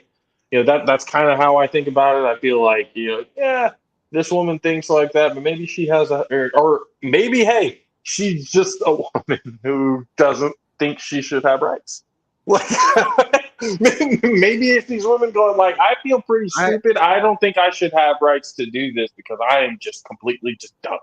I mean, the possibilities of who lives out there are endless. But I actually, so let's think about that real quick. How much of it is and how much of it is religious and how much of it is moral compass outside of religion? I don't think a lot of that, like for women to be supporting the fact that this got returned, they think it's a victory for women or for humanity, as I should say. No. They think it's a victory for humanity because it's like, we are saving lives. My moral stamp has been placed into my passport onto heaven. And I think this is just speculation. I can't say because I'm not one of those women. Obviously, I'm not one of those women who are supporting this. I would love to hear more. Honestly, to be honest, like, I mean, I know what the majority of like logical thinking women think about what just happened. But I would really like to know the mindset and really what your experience is with these sort of things where you have the sense of entitlement that you have the authority to say what somebody else who is not yourself can and cannot do with themselves. Somebody that you don't even know. You have no personal relationship with them. You have nothing else, but you are literally forcing your ideologies on somebody else. That is not freedom. That is tyranny. You are forcing shit on somebody. This whole sense of we're free to be able to do that. Freedom comes at a cost. It does, and it's at like, other people as at that. The thing is, and that's, you bring a good point on that, because it's like people love to sit here and harp on about freedom of speech, freedom of this, freedom of that, because we're free to do so. But then the second those freedoms feel like they're infringing on your freedom, or excuse me, then you want to implement rules and regulations to infringe on that freedom for somebody you don't agree with. That's no longer freedom. That's authoritarianism. And that's nothing against everybody who chooses pronouns. I will respect the pronouns you choose. Out of my choice, because I love you more than I care about those godforsaken words. I love you as a person based off your character more than whether you choose to be identified as he, she, they, them, it, bit, care to sit. I don't care what you identify yourself as. Again, this goes back to who you are as a person, who you are as a being. That's what I care about more. So if you come to me respectfully and I come to you respectfully and we're talking, communicating, we can work that stuff out. Fine. Again, this is what it breaks down to at the ultimatum of everything is the communication. We need to get the conversation going again.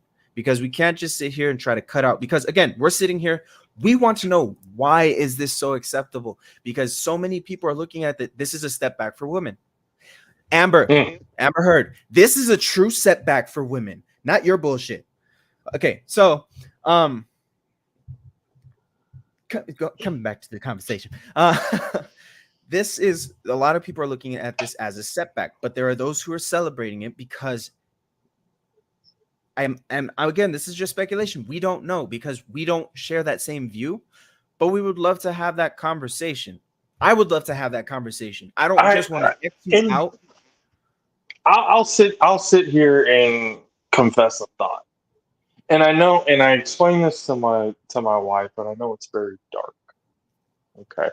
Because when for some reason it struck me in a very raw sense, seeing these women who were, overjoyed with this. It's like it, and if you are, it's like you obviously don't understand the process of what needs to happen for this to happen, or why it would even be recommended, or why the consequences of certain things. You have no idea. Your sole purpose is, we need to preserve life, almost to a fault. You're preserving one life at the cost of another. That's not pro-life. Essentially, you're choosing the child over the mother. That's kind of a pro-choice situation. That's the trolley car scenario. But it pissed me off to the point, because I know that they have no understanding, because they have no experience in it, whether it's their own personal experience or somebody they may have known, or they may know somebody who did it, but the moral reason of why they did it, they just didn't agree with. So that everything as a whole just kind of fell under that umbrella. Some of these women literally think the only women who are getting abortions are the ones who are careless and the ones who aren't doing, what they're. That's literally what they think, even though the facts say otherwise. Okay, there's plenty of numbers out there, to be able to show you the different reasons on why women are doing these procedures. Is it something that they want to do? Hell no. You ask any woman who was going to go get an abortion. Ask them if it's something that they were, oh yeah, let's go get this done. Oh, no, it's fine. No, they're scared to death because they know what could happen. They know the pros and cons, especially when it contraceptives of women. Like the side effects and all this in birth control for women is insane. So, and the side effects for getting an abortion can sometimes, depending on who it is that it's happening, can be fatal to the woman who is getting it done. It is not an easy procedure. It's not an easy decision to make. We've heard all the commercials for any type of drug that's come out for anything. It's like side effects may include death in a lot of these things. And that's the first one they say, death, and then everything else is like, well, they kind of gave you do you want the good news or the bad news first? We'll give you the bad news first. All right, this shit will kill your ass dead. Everything else after that, you could survive. But worst case scenario, if you take this, you can die. But there's a chance to be fine. That is a fucking birth control pill. Yep. Okay. And again, I kind of, in hindsight, I look at it and I had, at least now as a grown ass adult, seeing what I've done as a human being in my past compared to what I am and what I do now. I was a doofus. Just saying. We all had our very questionable moments. Okay. But it all comes down to the fact of this is not an easy decision, and I felt bad because I want to be the bigger person, but I've gone so long in my life before I've looked at it where I've been the bigger person, but nothing has come out of it. And people get that feeling. I feel like people do going down the line. You be the bigger person, you're the bigger person, you're the bigger, and then after a while, it just gets frustrating and annoying because you have to constantly be that person instead of being able to tell them, no, fuck you, that's fucked up. Like, no, I'm not the one who's going to apologize for this. You are. Like, that takes a toll on people. Oh, So, you know what it in my, similar I mean, thing to that is like, you know, a lot of people like to call you out for the monster you become, but not realize they're the ones that created the monster. That's just an example. So I, you know, and I told him, and I thought about it, and you know, again, right now, at the point, I was like, you know, maybe it was a little too dark, maybe it was a little too fucked up. But then I'm like, no, sometimes it's gonna, as fucked up as it may sound, sometimes it's gonna take these experiences for people to really understand certain things. You know, I want to told her, I said straight up, and I was like, you know, I hope these women who agree with this go through a complication, and the only way, you know, they can survive is by getting one, and they can't because they supported this now, and now they can be criminally charged or whatever, and you know, and they end up going away. Now, as dark as that is, clarify the complication though, because the thing is we are not hoping, because some of these complications we speak of do include up to rape. Up to no. I mean like, I know you're talking medical. I know you're talking medical complications, but right. Again, I would never wish something, you know, that heinous. Like, no. That's why I'm clarifying. For what we're talking about, it's medical complications, not any complication that comes with the topic of abortion. Just to clarify for those who love just to crucify because that's all you guys do in life. I mean, you can come after me all you want. I'll tell you what it is. Okay, it's how, again, it is up to you to be able to be logical to change my opinion on certain things. But I said conversational, and they have exactly conversation. And I said it straight up. It's like, hey, you know, and I hope they have that shit and they can't get it, and it kind of gives them that sense of fuck, I was wrong. Mm-hmm. You know, because again, it's going to take drastic things to happen to people for them to really truly understand why people do the things that they do. There are certain things that you will never, ever fucking get unless it happens to you. I will also put another caveat on top of that, though. Taking responsibility in regards of the actions that led you to where you are in some cases. Because I'll put this into the perspective, because what I'm talking about is how you like sometimes people have to go through certain experiences to learn. And this isn't necessarily on the topic of abortion. This is like a generalized statement for all decisions that are made.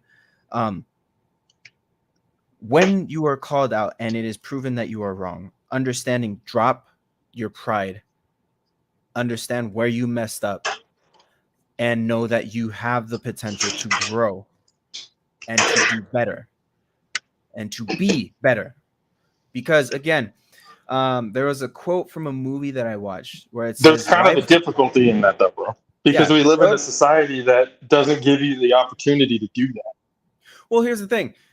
We say that they don't, and there's been cases where it's proven that they have. But those stories don't catch press. Is the problem. Those stories don't catch press. You know what catches press? A dumpster fire, a train wreck. So people love to go on and on watching all of these train wrecks and these dumpster fires and these massacres and all this kind of stuff like that, because it draws. We have this thing.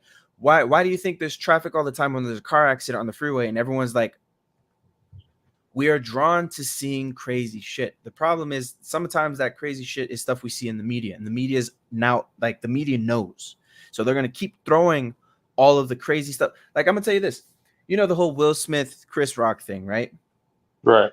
In my opinion, that was a distraction from what was really going on. Everyone was giving hell on earth for like, oh, he shouldn't have done that. And everyone's like, no, defend your woman.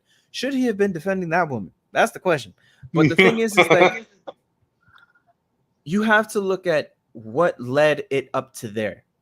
You got to look at it as a whole, not just based off what the action is happening. This goes back to the whole aspect where we have, you know, parents sitting there, and my little Tommy is the sweetest little angel. There's nothing he could have done to get his ass kicked.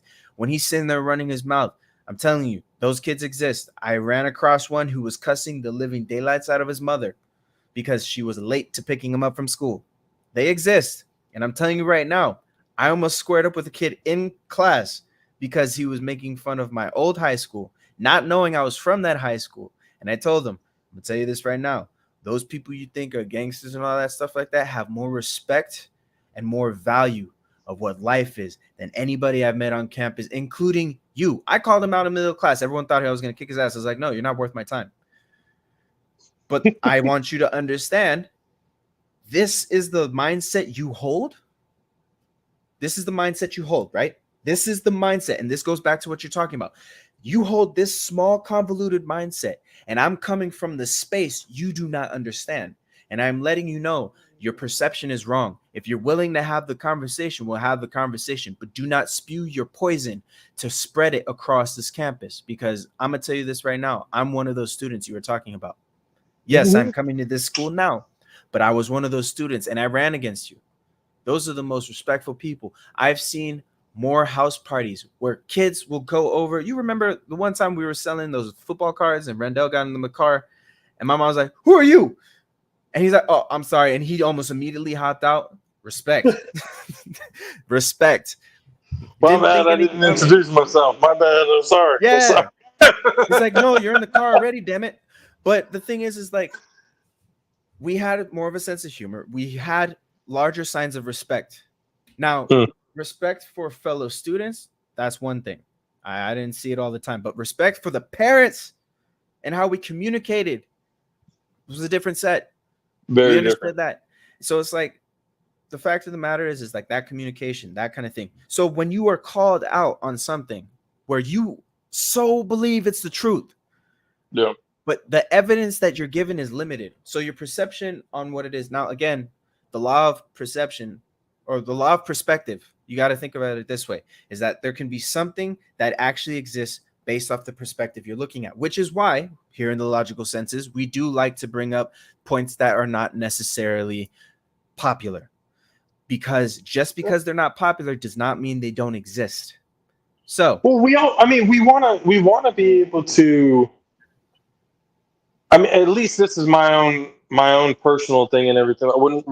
When we thought about doing this, yeah, my mindset was to try and get people to face ugly conversations in a way that they wouldn't normally do, instead of like shutting down or being shutting aggressive, down, pushing or, people out, getting aggressive, yelling, screaming, yeah, going to violence, it's stuff like that.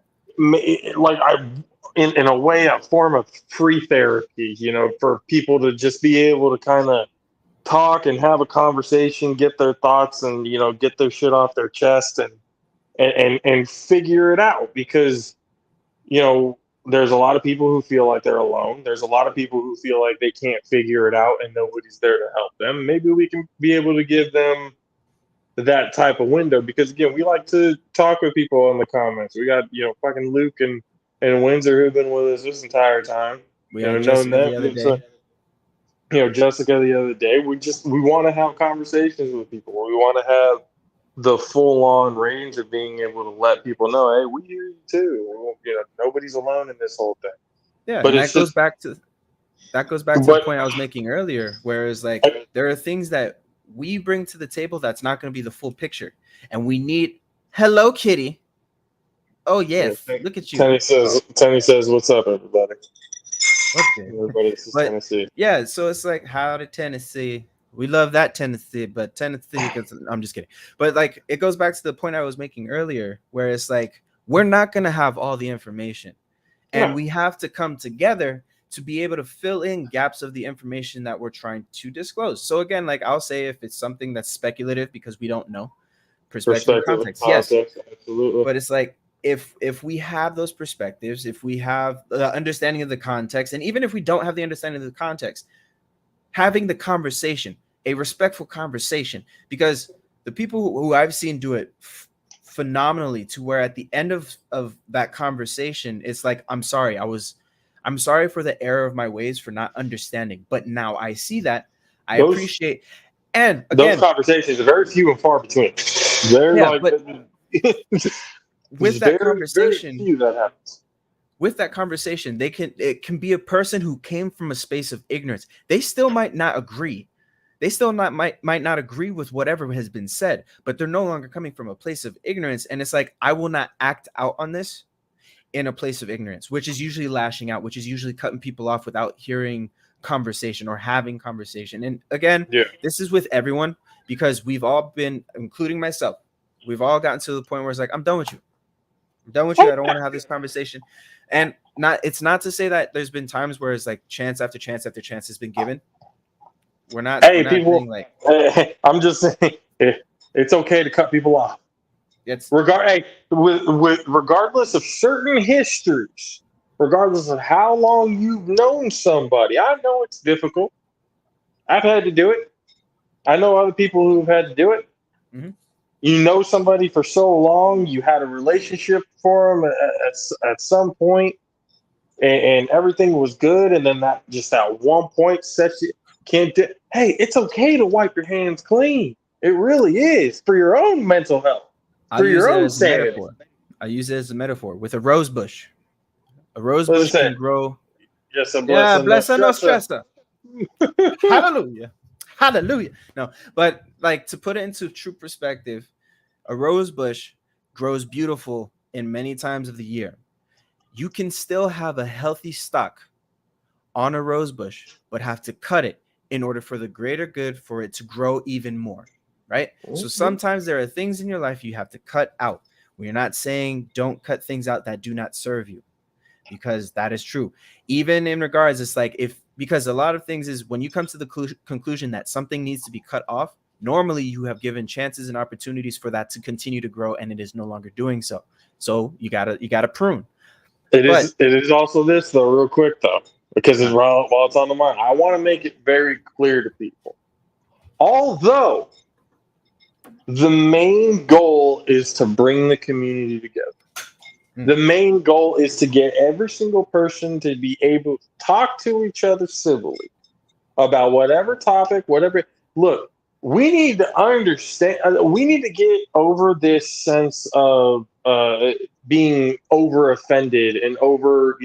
We need to get to a point where we have to be. We need to be strong enough to fucking face it. There's too many suicides. There's too much depression. There's too much because everyone's saying that. Oh no, it's okay. It's okay. So you know what? Let's get to the fucking root of the problem. Why is it? It's gonna be a tough conversation. It always will be. Yeah. But it's not gonna get any less tougher. It's not gonna get any easier on you if you just keep avoiding it. If you keep avoiding it, shit will never get fixed. If you don't talk about it, things are never going to change. True. You can have the conversation with yourself all you want. But if you are not able to have that conversation to a civil degree with any other person, then you're going to be in for a rude fucking awakening. I understand there were a lot of kids in our generation who were very much coddled. And there are a lot of kids now in the younger generation who are very much coddled and are not introduced to the actual fucking realities of this world. Yeah. And I mean, I'm at a point where I'm just like, you know what? I'm going to try and bring you the truth as much as I possibly can, but don't get it twisted. You come at us foul. Oh, we know that's your ass. Foul. We know that's how to your ass. How? But it's like, you want to come at us foul, we will hit back. For sure. We're not going to sit here and say, like, you take our kindness for a weakness, that's where you will fall. You know, the biggest thing is, don't get it twisted on that. Yeah, the biggest thing with that too, because this is going back to like how we opened up this stream. It's like the conversation needs to be held with mutual. And again, we're not going to agree on everything. But when you have people who can have the conversation, and yes, those conversations do get heated. People do talk over each other, and people are always trying to get their point out. Again, at the end of the day, like, we are going to have those moments. That's the whole aspect of debating and having argumentative conversation. Like, when you are trying to figure out those things, you're going to have opposing sides. And the thing is that, again, there is nothing wrong with admitting defeat.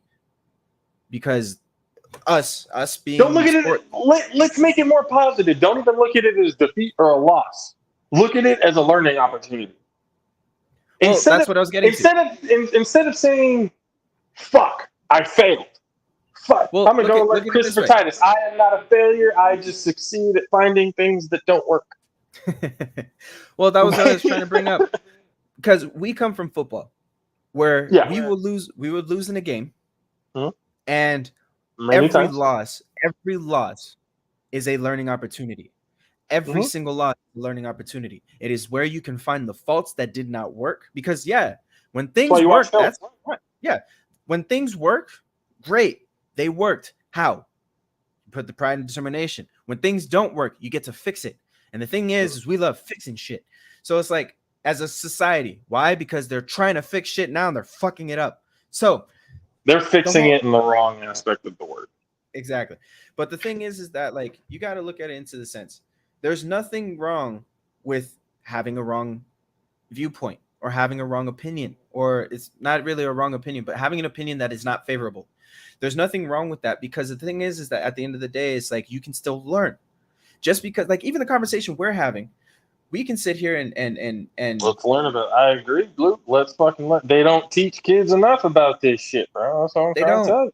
Well, and that's the thing. This is something that I feel like, going into schools, having this conversation with everybody and having the conversation, like having a kid jump up in the middle of class is like, shut up, old man. And it's like, okay, so you want to teach the class? What would you teach the class? Now, if you are going to teach the class, it has to be within the criteria. Otherwise, you lose your job, you're homeless, and you ain't going to eat tomorrow night. And That's the no, you problem with cannot, the you education cannot. system. Well, that's the thing. No, you're not allowed to suck on the teat of your parents because you're teaching this class. So they're not going to bail you out with their money. So you got to try to fend for yourself. What are you going to do? I'm going to do cryptocurrency. Well, no, because you want to teach this class, right?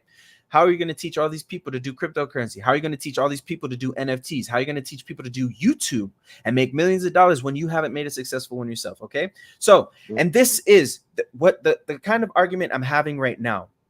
It is very aggressive. It is an aggressive approach of having an argument. Sometimes it needs to be. But exactly. Sometimes it needs to be aggressive for somebody who thinks that they know what they're talking about, can understand that, look, let me school you on something so that you don't make this mistake again. Right? I'm going to teach you a lesson. I'm not going to kick your ass. I could kick your ass. I'll go to jail for kicking your ass. But I'm going to teach you something because I'll put it into this perspective to the whole teacher student thing, because I was in my jiu-jitsu class before my surgery, right? And there was a kid, phenomenal boxer. He's a phenomenal boxer. He knows what he's doing, but he showboats a lot, and he knows he can get under people who are on the same level as him. He knows he can get under their skin. And the thing is that, with martial arts, there's usually a generalized respect between the person you're sparring against, because you're not trying to kill each other. You're trying to grow and get better. Now, the thing about that is there are times you will get bested. And that goes the same with conversation. There are times that you will get bested in a debate, in an argumentative thing. There are times that you will best each other in certain things. And at the end of it, you guys can come out even. But he resorted to trying to undermine the process of the mutual respect, where it's like, okay, I got you to tap, win again, got you to tap again. And it was in the same position. And it's like, I need you to learn this. So when he wasn't getting it, I tried helping him. It's like, hey, feel where my body is at the second I move here. And he thought I was being condescending. I was like, no, I'm not being condescending. So we kept going. He started getting more mad. And then, and only then, mind you, this is in the realm of jiu-jitsu, which is a physical contact sport. So I got him in the rear naked choke. Yeah. So his temper got the best of him, and he started to lose control of his movements. So what I did was I got him in a rear naked choke, and I held him, and I told him, you need to control it. You need to calm down. If you are not willing to hear what I got to say, get off the mat, because I outrank you. Yes. I'm a brown belt, 2nd degree brown belt. I put my hours in. I put my time in to learn and understand the path you are trying to walk right now. So if you are not willing to hear me out, get off the mat, because you will get hurt. And the thing is like, Me telling him to calm down and me telling him the things that he can make adjustments on wasn't me trying to be condescending. But again, But this is see- the whole thing about perspective. Well, the perspective, but then it all gets to a point where we do live in a society right now where nobody wants to be told they're wrong. Everybody thinks they know everything because they research something and on the internet that, you know, it's not extensive, but the first thing that they saw, they read, they thought they believed it. Hey, and now I know everything. They're not willing to be told, well, this one said this, so I'm going to believe that. So you're literally willing to be stupid. You're willing to not actually have the right information And to do to what that- remain ignorant. To remain Exactly. ignorant. on Exactly. that We live in a point in time right now where people just don't want to be proven wrong. And instead of be looking at, that's why I say if you kind of turn it into something different in the sense, and I mean, because again, we're so sensitive in negativity. We get Yep. hurt so quickly and offended so quickly with negativity that then let's turn it into a positive way of thinking. And you know what? I'm not losing an argument. You know, like you said, we're not losing. We're learning. We're finding a different way to be able to get to where we want to be to succeed. Yep. If we want to succeed, we need to be able to take in the information to get that gets us there. Because if you go into a certain situation thinking that you know it all, you're never going to succeed. Yeah. You're never going to succeed because, again, you're going to get that brutal awakening that it's a lot harder than it thinks. Than you think. So that's why I say, like, when we go into the schools, to be able to tell them the truth about how everything went down and how we are where we are. Yeah, things are where they are, but look where we are now. We're a lot better than we are now. Yeah, we need some work. We definitely need some work. But are you going to be that generation that makes us better? And how inspiring would that be to a kid going, all right, what am I going to do to make this world better? You might not get all the students because let's be real, not all students are fucking willing to. You're going to have some idiots. It's You the know, law you- of averages, you- you know. It's bound to happen. It's bound to happen. You're going to get kids who don't get it. But then but again, at least the ones who do get it will be able to do some good. Mhm. You know, at least you can get one. You know, you may not get all, but at least you got a couple of them. And then that influence goes on to other people. So essentially, the 10 kids that you got branch out, that 10 kids can turn to 100 like that. Mhm. You know, different kids on the way of thinking, on the way of, hey, let's fucking change the world. Let's, you know, if this is wrong, let's stand up for what's right. Let's hold everybody accountable. Let's hold, you know, what needs to be done. So it all circles back to the point of the topic of today Mhm. with Roe v. Wade. What are we going to do to hold these Supreme Court judges accountable for the fact that they lied under oath and they just took away the constitutional right against what are we going to do? Are we going to impeach them? Are we going to? I mean, they're not going to give up their seat. They can't. That's too much power, and they have too much greed. yeah. So they're not going to resign. So what are you going to do to be able to hold these judges accountable for what it is they just did? I don't want to Yeah. hear any more talk from the left of, you know, this is what they're doing and this is what we need to do. You know what? I don't want want to hear your it words from the anymore. left. I don't want to hear it I from don't the wanna- right. I don't want I don't to wanna hear hear it from none of them. Let's be about some fucking action. Mhm. Let's be I'm about tired some of fucking talking. action. Exactly. Yes. That's the same thing with the thoughts and prayers of gun control and everything else. There's all these little fucking loopholes to get around a certain conversation and to just talk about it. You tickle the ears, but there's no fucking action. And that's the goddamn problem. You want to say, oh, we need to hold them accountable. Oh, then hold them fucking accountable. Obviously, you know that the majority of sane women, and I want to say sane women, who look at this and go, this is absolute bullshit. Mhm. What are you going to do to fight for them? They voted you in. So what are you going to do to fight for them? Mhm. What are you going to do to make this right? And until that happens, again, I don't give a fuck what you have to say. AOC, Biden, Pelosi, well, like, I don't give a fuck what any of you have to say. I want to see what kind of action you're going to take to make this right. Mhm. If they're going to take away, well, what are you going to do for healthcare? What are you going to do for daycare? What are you going to do for child services? Because the foster system and CPS is a fucking joke right now. Yep. Okay, so what are I you would going know. I to was do a part of to it. improve? What are you going to do to improve those programs? Considering now we're going to have a boom in birth, or also in death. Statistically speaking, and everything, this is not going to end well at all. And especially since we now know with these judges what they're really coming after and what they really want to get rid of and stuff like that. What are you going to do? And if you don't do anything, we will find somebody who will.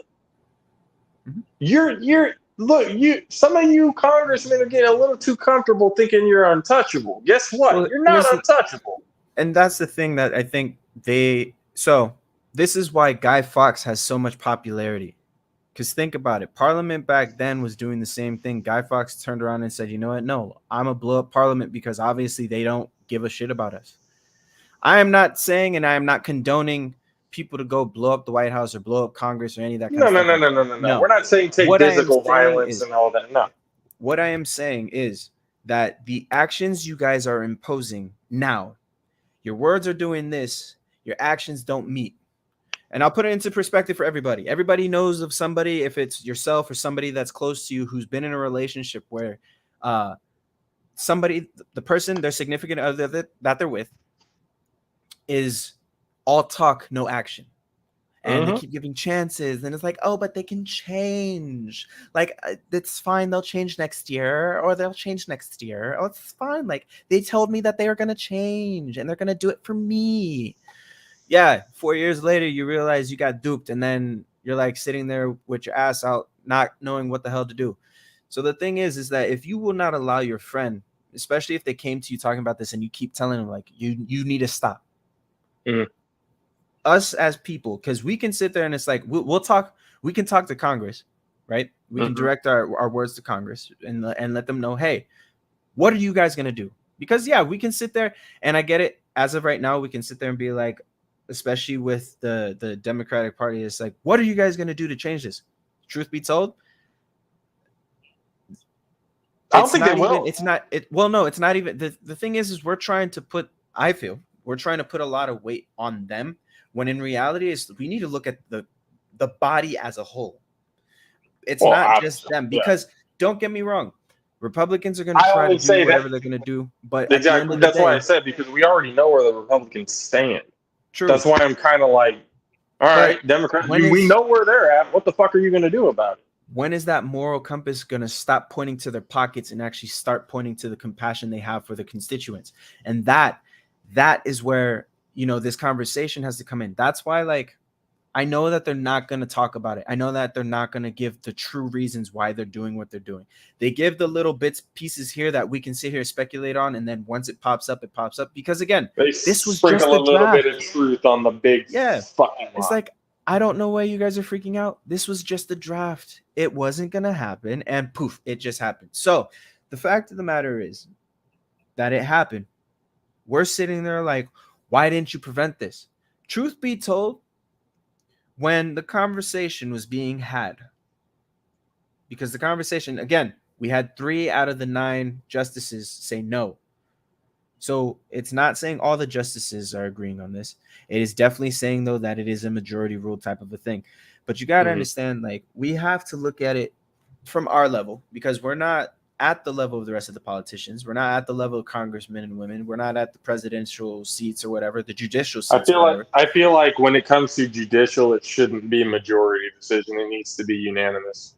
If they say you need to have a unanimous jury on civil, in order to basically for these cases, criminal cases, stuff like that, for somebody to be convicted, if you need to have unanimous decision by the jury for somebody to be convicted, guess what? The Supreme Court needs to have a unanimous fucking decision. Everybody needs to be on board with what the hell is going into law. And the funny thing about the judicial system. So the justices, like the Supreme Court of the United States, is supposed to enforce the laws.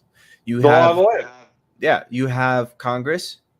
So you have the executive branch, the judicial branch, and what was the last one? Congressional? I don't know. I don't remember this shit. You have the judicial, the executive, Legislative. You have the legislative branch. Yeah. So the legislative branch, they're the ones who create the laws.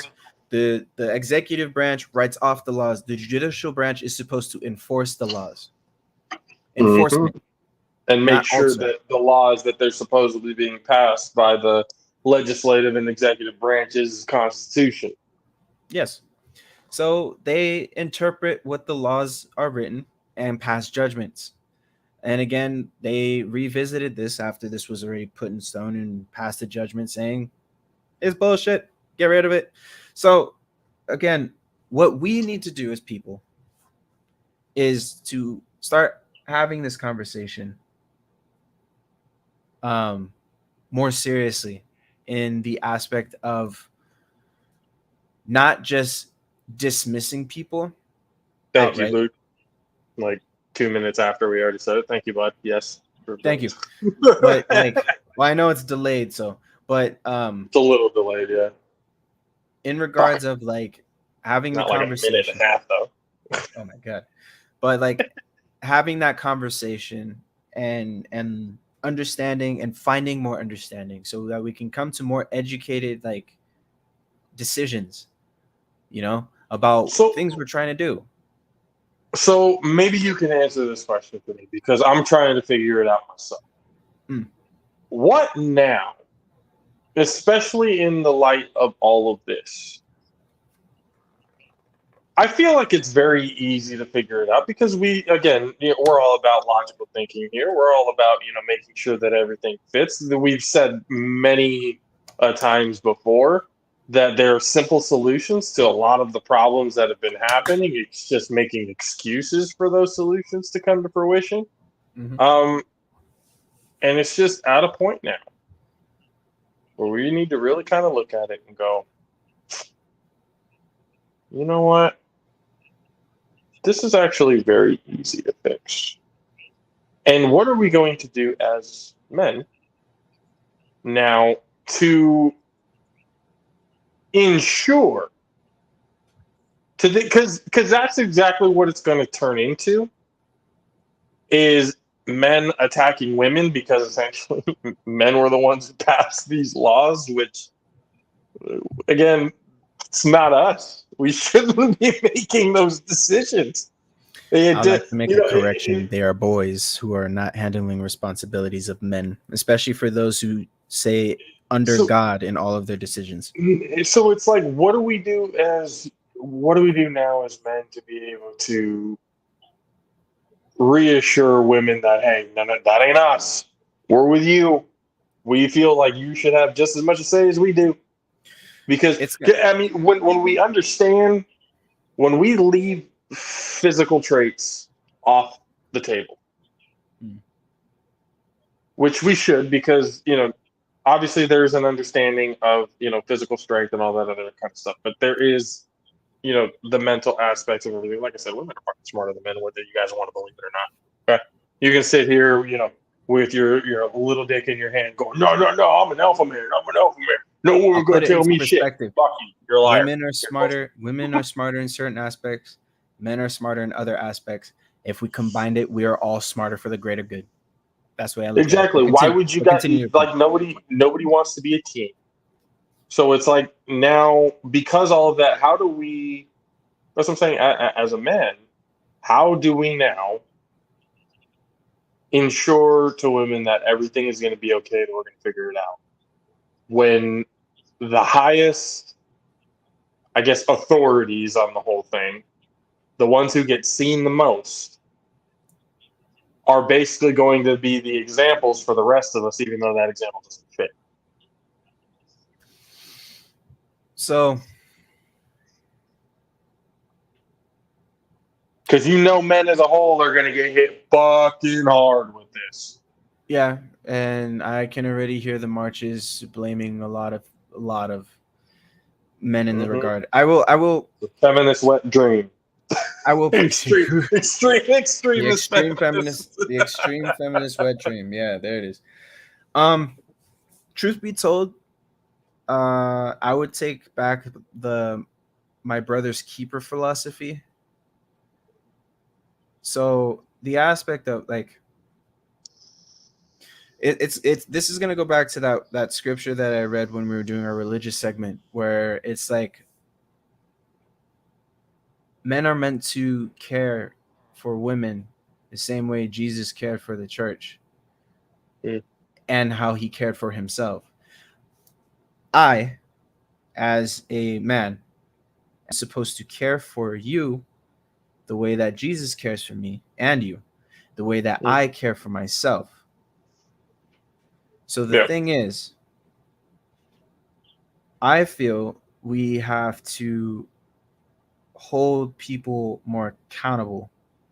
And again, this is not a it's gonna fix everything thing. This is the start, a place to start. I feel we need to start holding people accountable. Like, hey, here's the thing: the protests that are happening in regards to what's happening, these are people who are trying to hold those making those decisions accountable. Like, you're fucking up. This is not okay. But I feel like it's a start. It is the beginning to trying to get that conversation to be had.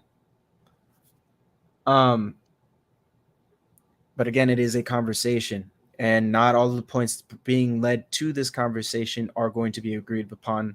And the thing is that, again, I feel like we have to try to approach more things with logic and not just with like emotion. Emotions. Well, we're emotional creatures. That's the we problem. are emotional creatures. We are very emotionally driven on a lot of the things that we do. True. However, this goes back to what we were talking about, where people are very sensitive because they are making themselves emotionally unavailable to certain things. They do not understand their emotions. So it's like the fact of the matter is not shutting off the emotion. It's understanding the emotion, understanding when it comes up so that you do not get into these outbursts to where it's like if somebody says something, because I'm going to tell you, I've had heated conversations where I'm yelling and screaming and something is said to where I sit there and realize, holy shit, this argument isn't about me versus you. This argument's about a completely different thing. I calm down from that point and start having the conversation. Yeah. Because again, when I put my ego at the forefront of that, and I'm talking about me personally, but I know there's plenty of people who've experienced the same thing. When I look at that same aspect, my ego is at the forefront of an issue. I will defend it to the day I die. But then when I realize I'm not the problem they're trying to bring up, the problem is something else. That's the problem. So it's like, okay, let's have that conversation. Let's figure it out together. And that's one thing is like, feminists, my lovely feminists, you beautiful, beautiful beings, you. This is men, women, and non-binaries alike. Trust me, y'all don't want to be equal to us. We're all like, you don't want to be equal to them. I'm just saying, we can have this conversation. We can. It doesn't have to be a pissing match. No. We don't have to see who's swinging the bigger stick. Like, I get it. We all have different things that we bring to the table, but it's the same table. So let's stop trying to separate that table. That game wouldn't be fair because one doesn't have any.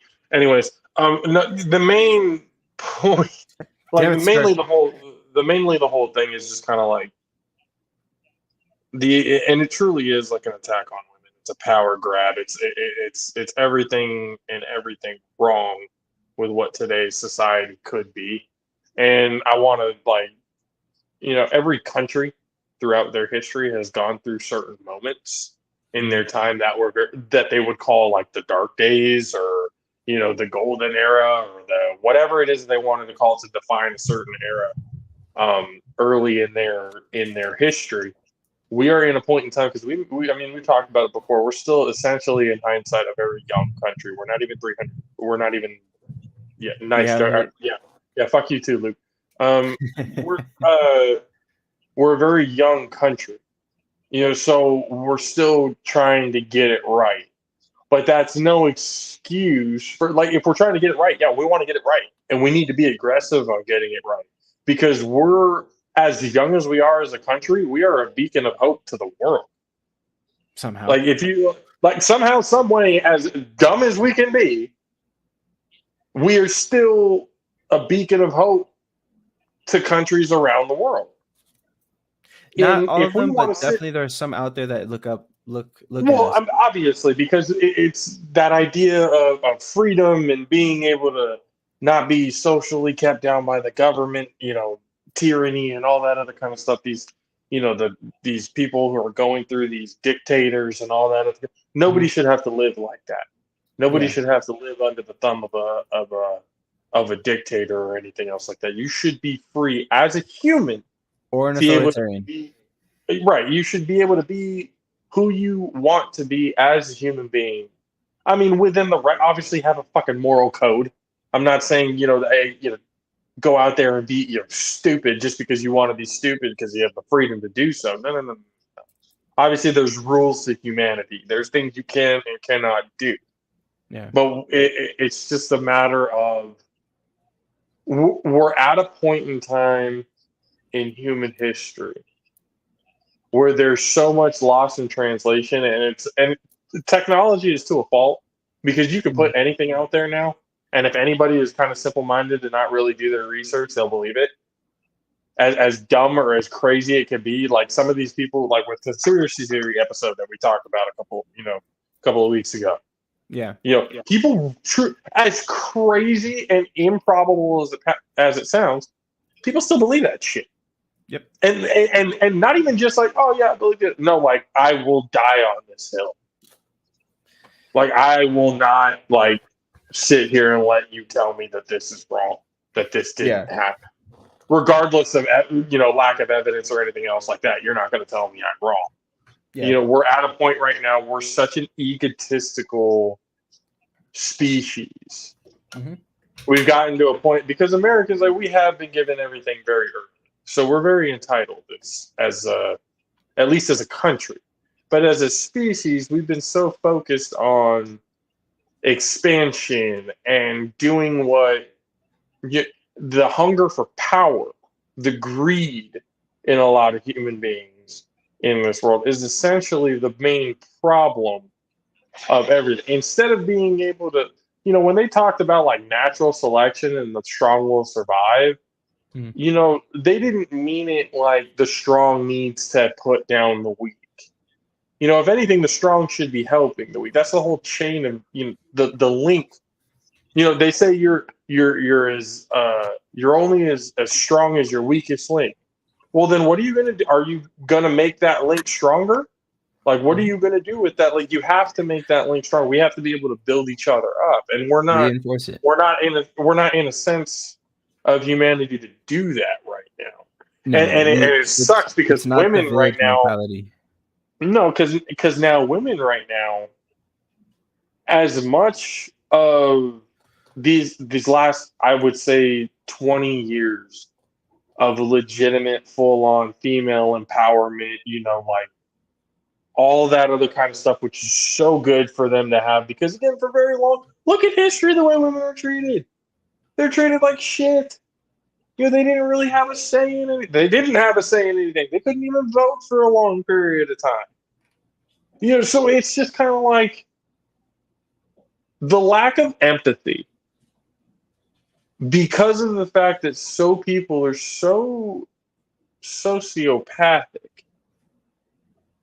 and so greedy and so selfish that it just and the worst part is it's the people who have the highest power.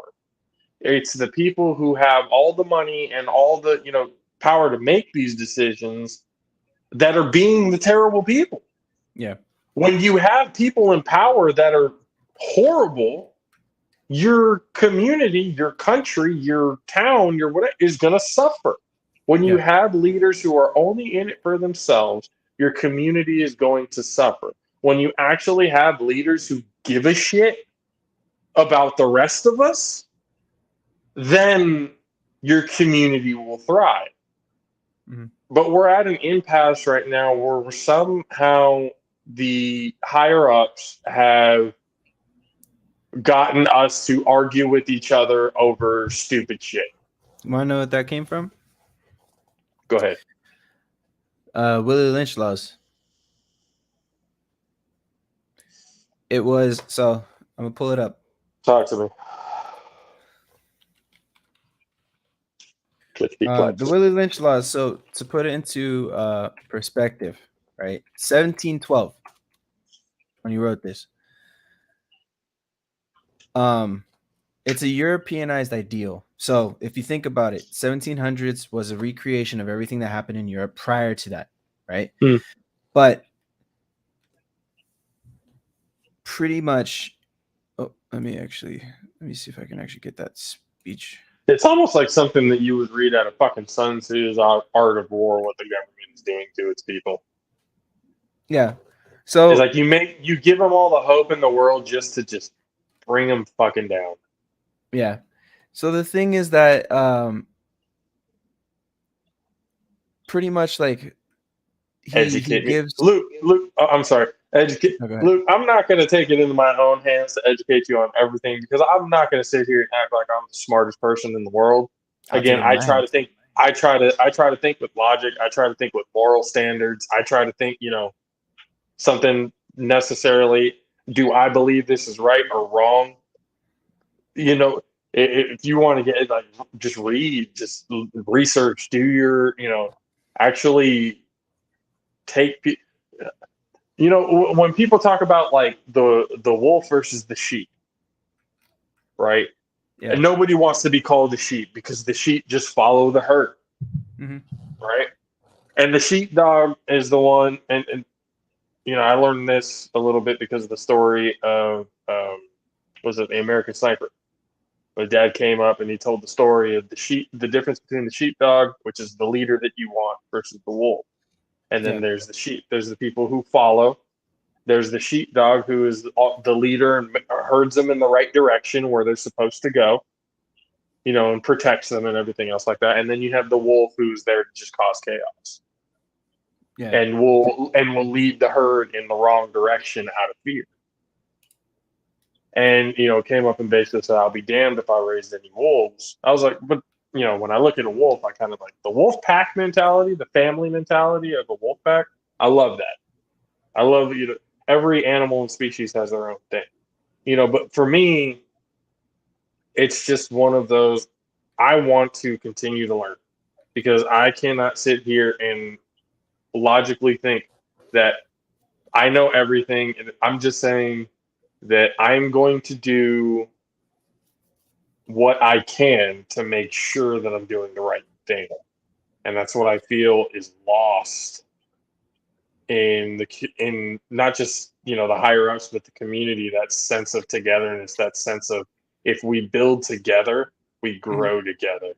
Yeah. There is no sense of that anymore. So which is sad. Let me put into a perspective. This is something. So let me ask you this just before I jump into it. Let me ask you, what do you think is more powerful, being chained physically or chained in your mind? More powerful as in like what? Well, what has more control? Like what is more detrimental to a person, having someone chained physically or chained mentally? Oh, chained mentally. Okay, so that's exactly what it is. Now, the idea, I'm not saying that this is the source of the idea, but it is definitely an idea that is used. We see it in movies like Marvel's Civil War, right? Like, yeah, you can sit there and attack all this other stuff, but something that is destroyed from within. Oh, is it loud? You're like right up on that thing, dude. Anybody who has bass in their car just got a boom. Hello. I thought I turned down the gain on that, but so pretty much, Luke, like I like this. All we can do is try to do the right thing. What we know and understand is that there's more to learn. There's absolutely more to learn mentally. Absolutely more to learn. And we literally, like I said, we got to stop thinking like we fucking know everything. We don't. We don't know a goddamn thing. We're not even able to access 100% of our fucking brain power. What makes you think we know everything? True. We know nothing. But this is what it breaks down to, where it's like when we talk about like we have this lack of togetherness, right? Now this was just implemented. This was supposed to just be implemented against the slaves, but it wasn't just the slaves that it was implemented with. It was implemented between the rich whites, the poor whites. Then it was implemented between the in-house black people and the field black people. So this is what the speech is, right? Gentlemen, I greet you here on a bank of the James River in the year of our Lord 1712. So in 1712, right? First, I shall thank you, gentlemen, for calling me to. Pretty much, he's just saying thank you, guys. Now, your invitation reached me on my modest plantation in the West Indies, where I have experimented with some of the newest and still the oldest methods of controls of slaves. Now, the thing is that back then they looked at slaves and black people as business. They were product, right? Yeah. So the thing is that when product got out of line, what did they do? They hung them up. Now you have bad product. So pretty much he was talking about like ancient Rome would envy us if my program were implemented on regards of control. Pretty much he was talking about how he caught a whiff of a dead slave hanging from a tree a couple miles back. You are not only losing a valuable stock by hangings, you are having uprisings. Slaves are running away. Your crops are sometimes left in the fields too long for maximum profits. You suffer occasional fires. Your animals are killed. So what he's talking about is that you are out here killing these slaves because they're being disobedient. You are beating them. What's happening is they are rioting against you, right? So think of it in a grand scale. It's like if you have your subordinates or your constituents rising up against you, that's bad. That's bad for business. So how do you keep them complacent? How do you keep them so that they continue to work? Give them a reason to fight each other. Exactly. Well, that was the thing.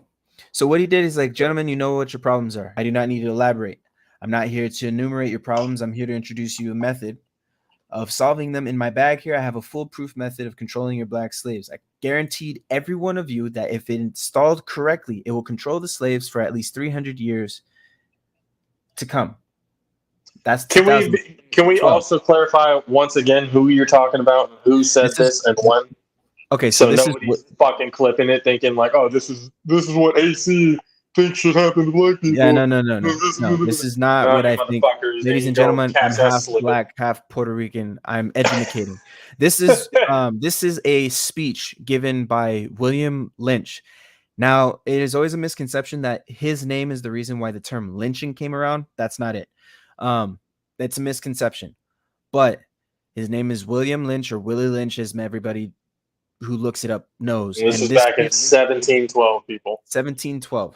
Back in 1712, when slavery was true. That's less than 280 some odd years ago, or it's a little over 300 years ago now. It is a little over. At least what I'm hearing, it is essentially the playbook of people who want control and how to keep that control. Yes. You control them by getting them to fight each other, not by killing them off. Yes. So for them giving us a certain topic or a certain thing to fight each other about, and to kind of reinforce those thoughts, like, oh yeah, you're right, you should be angry about doing that. Oh yeah. You should be mad about this. You should go and stand up for your right to do this and do. You should have to go. And then that puts it into the brain of the simple-minded that they can go and do some stupid shit. But listen. Tell me if this does not sound familiar to what we hear nowadays, because this is the list of differences. He's like, take this simple list of differences and think about them. This is the list. Mind you, I'm jumping through the full speech. I'm to get to the Y'all point. Can go look it up. You can look it up. The full speech. It's not that long. It's 2, 4, 6, 8 paragraphs.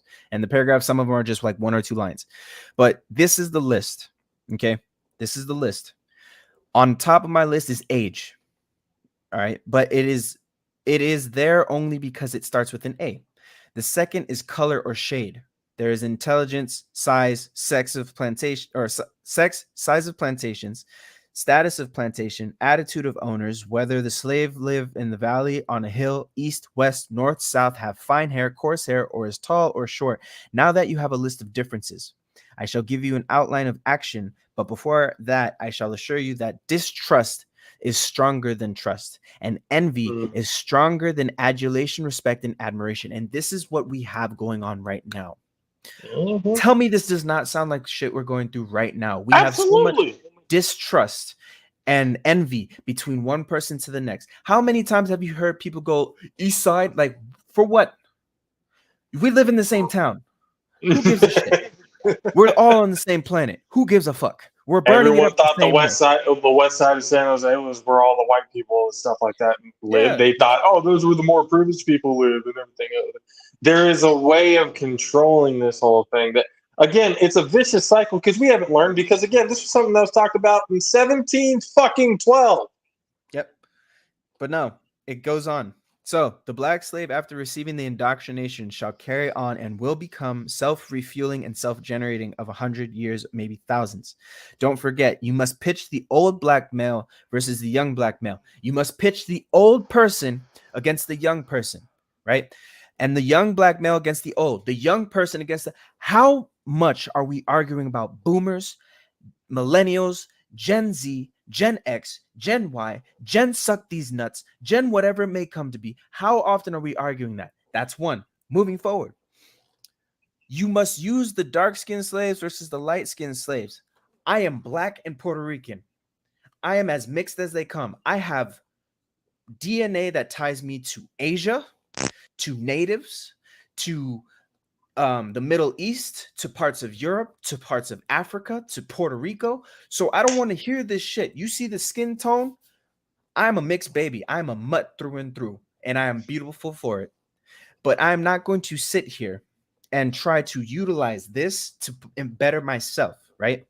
Yes, boomers against zoomers. That's exactly it. But the thing is to turn the dark against the white. That is still happening to this day all around the world. Making them think that because you're more light skinned, that you're more preferred over the dark skin. You that don't happens in believe me? I know that Telemundo. because that happens. Yeah, I was gonna say I know that because in a Mexican household, and I knew this because my mom's aunts did this. They preferred my mom, who's the youngest out of the three, over the others and my mom and the second sister, my Aunt Pat, they preferred them because they were more lighter skinned. Yeah. And they thought they were better because they were lighter skinned. The lighter you were, the more white that you looked. And I used to look at that going like, that is such a self-hating way of looking at it. It is. Instead of looking at my people are beautiful no matter fucking what shade it is. Yeah. It's that person's better because they're a lighter shade of like color became an actual like that's keep going. So yeah, to jump on that though, like with Puerto Rico, we were all Tainos. It didn't matter what skin tone you were. We all loved each other. It was the Spaniards that ended up turning that against us. And then the United States decided to instill it further when it came to all the wars because they're like, oh no, the black Puerto Ricans are worse than the white Puerto Ricans. White Puerto Ricans, don't talk to them. And then now that is instilled in our history. Moving on. Like apartheid in South Africa. But yes, exactly. And then you turn the dark against the light. So it's like, oh, do you know because you're darker skin, you're not as intelligent as your light skin fellows? You know that because of your lighter skin, you are more dominant than your dark skin fellows. So turn the light against dark, dark against light, right? Okay, moving on. You must use the female versus the male and the male versus the female. Equality. We use this argument time and time again. For the ones who are actually fighting for the equality, they see past this facade of, oh, there's no way we're actually equal. True. On the actual technicality of it all, there's no way that we can be equal. I will never be able to do physically. No, even in mental aspects, abilities, there are things that women can do that I know I can't. And there's things I know women can't do that I can. And vice versa. The knowledge is there. And I get it. The biggest one that they want to use it on is I'm not getting paid as much as you. So that keeps them because everything's about money. Cash rules everything around me. Dollar bill, y'all. So it's like the thing is that keeps us in that separation. It's forcing us to stay in that separation, right? So there's that. Have the men versus women, women versus men. You must also have your white servants. Now, look at Luke hitting it. Equity over equality. Hey, yes, we do both see chat. Yes, we both see it. We're putting you up there, bro. But yeah, so the thing is, we see YouTube, we see Twitch, we see Twitter, we see Facebook. Just real quick, before we go any further, this episode brought to you by Popple, the #1 business card program in the entire world, I would say. The best platform for teams and individuals. Go to popple.co and use the promo code PVP Family for 20% off at checkout. Popple, we help professionals network better. Appreciate Popple for being with us the entire way since the beginning. So yeah, go get that guy, popple.co, promo code PVP Family for 20% off your order. Yes.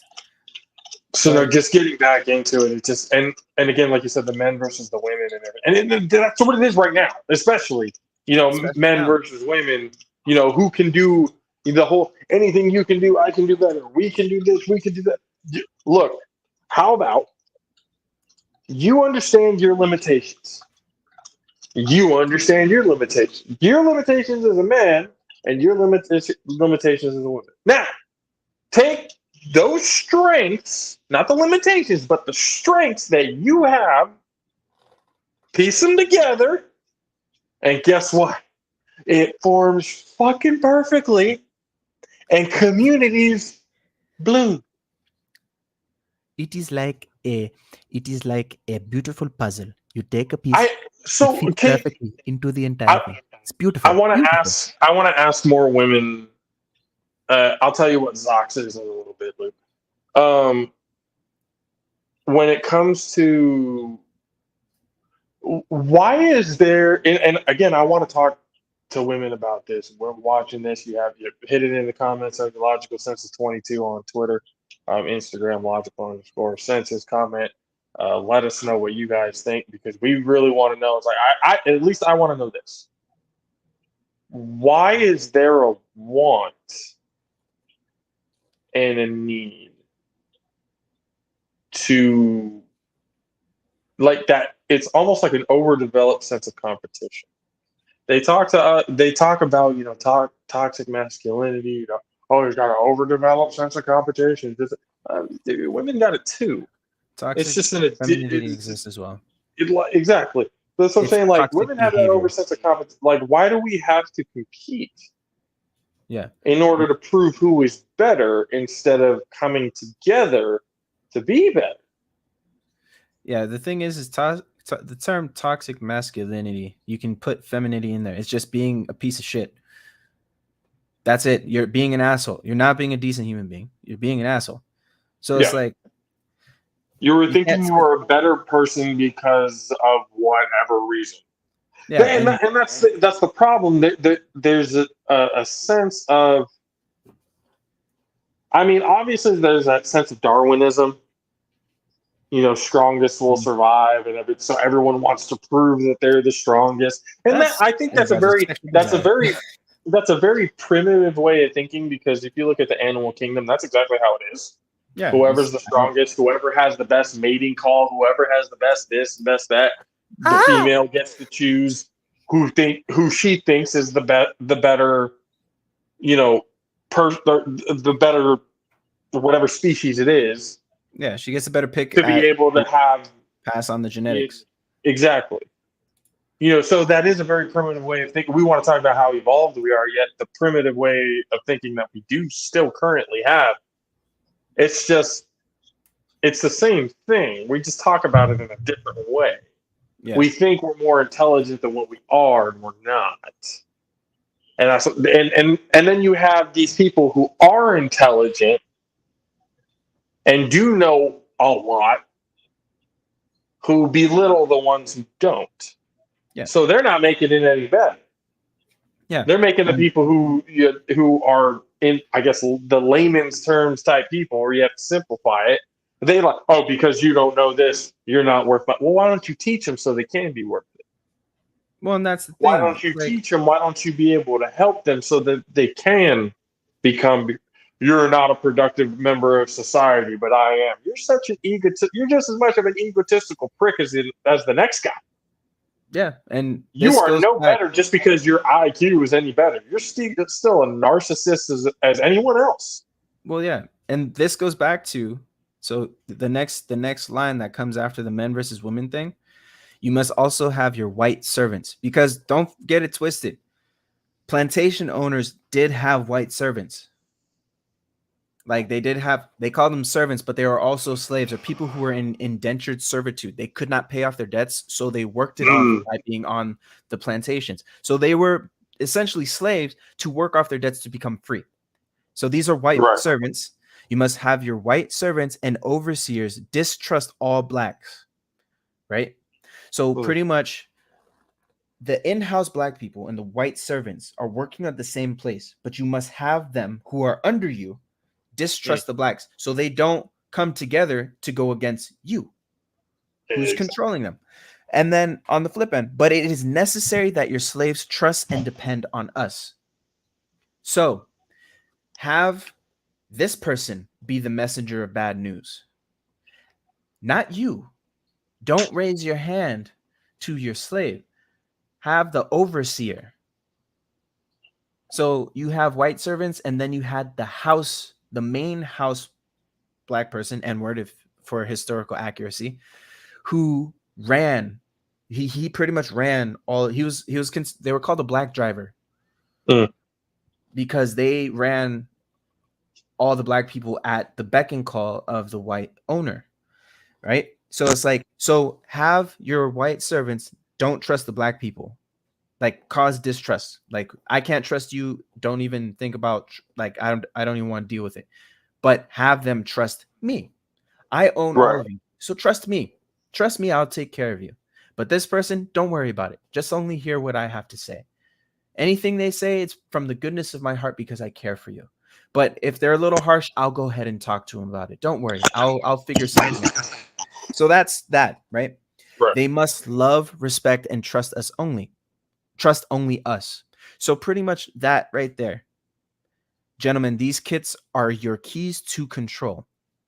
Use them. Have your wives and children use them. Never miss an opportunity. If used intensely for 1 year, the slaves themselves will remain perpetually distrustful. Thank you, gentlemen. That was the speech. That's the end of the speech. So he pretty much set out, like you said, he set up the groundwork for the predicament we're in now, where we can't get anything to get through Congress, where we can't get anything to actually benefit the rest of this country. Yes, Django, similar to that. And so we can't get any of these things to pass and get anywhere in regards of actually benefiting the people who need it because of the minor differences that we want to put everything on. Yeah. Oh, Mexicans are trying to take your jobs. They are a different type of person. You shouldn't have people who are meant to work out there in the fields, which is where they're working, come in and take your jobs. Or like back in the day, the Irish, the Italians, anybody else who was not the original pilgrims that came and showed up. So it's like these people are trying I'm on to my take phone, Luke. Leave me alone. We had some a whole different conversation about my fucking computer. Leave me alone. I'm trying to deal with it. Yes, I'm on my phone. But that's the thing is he ended up figuring out a way and laying it out.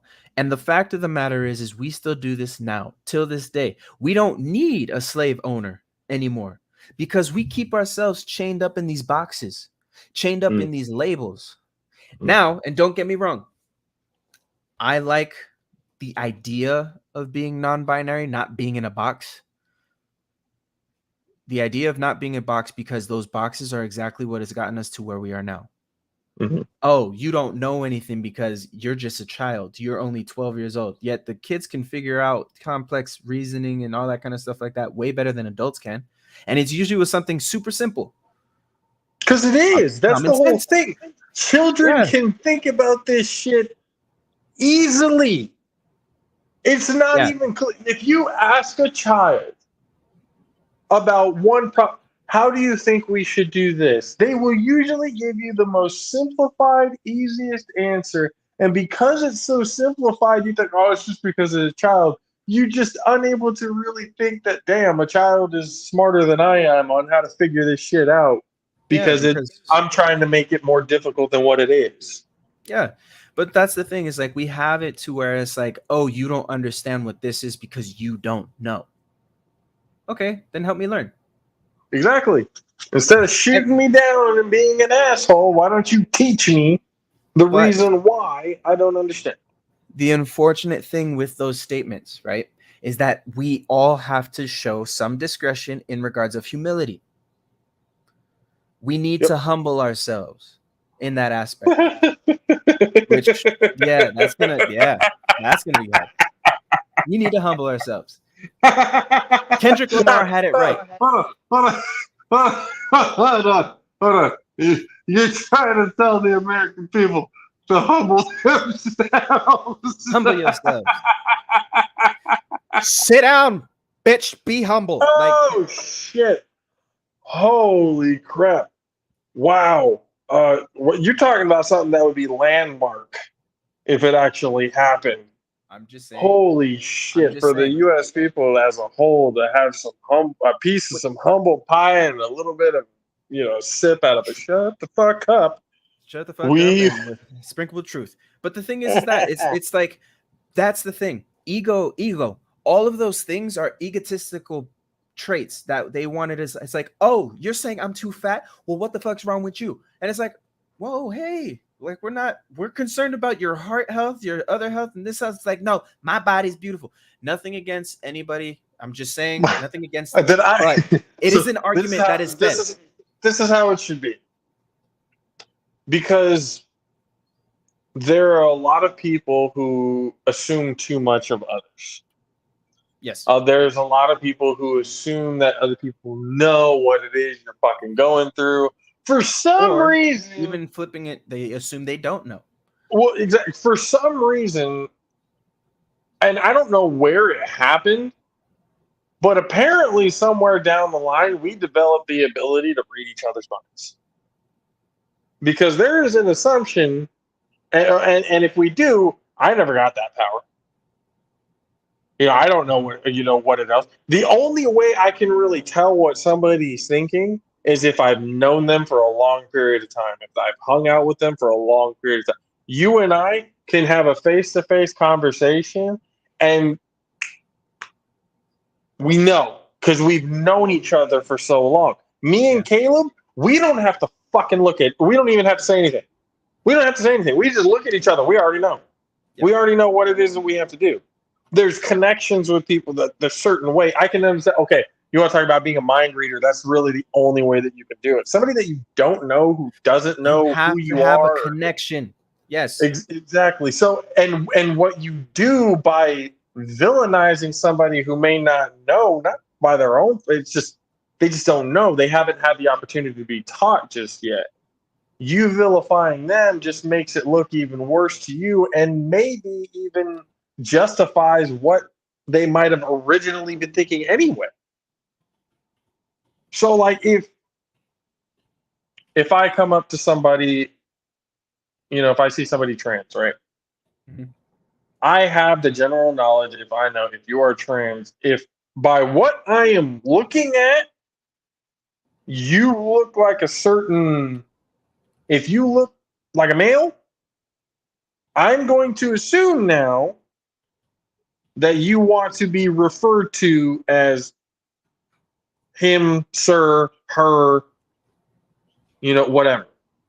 Yes.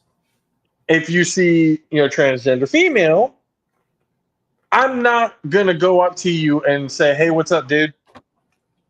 Because that's just fucking disrespectful. And, I'm more aware than that. Yeah. I know that you want to be identified as a woman. So I will identify you as such. Ma'am, how are you? Can it, until you, that makes it sound if somebody comes up and has a misunderstanding or it was just an accident, and if it's just a butch lesbian woman that's not trans, you call him a him, it's like, I'm a sorry. Instead of getting pissed, be like, oh, it's like, oh, you think no, I'm just lesbian. I just you kind of let them know what's going on. Yeah. No, I still identify. You call me she, miss, and everything else. There was a video instead of going, oh fuck you, you should have known, you should have this, you should have that. Hold on, no. It's like no, this is not the way to do it. Yeah. But I just look at it this way, and this will, I guess, be at least my final thought.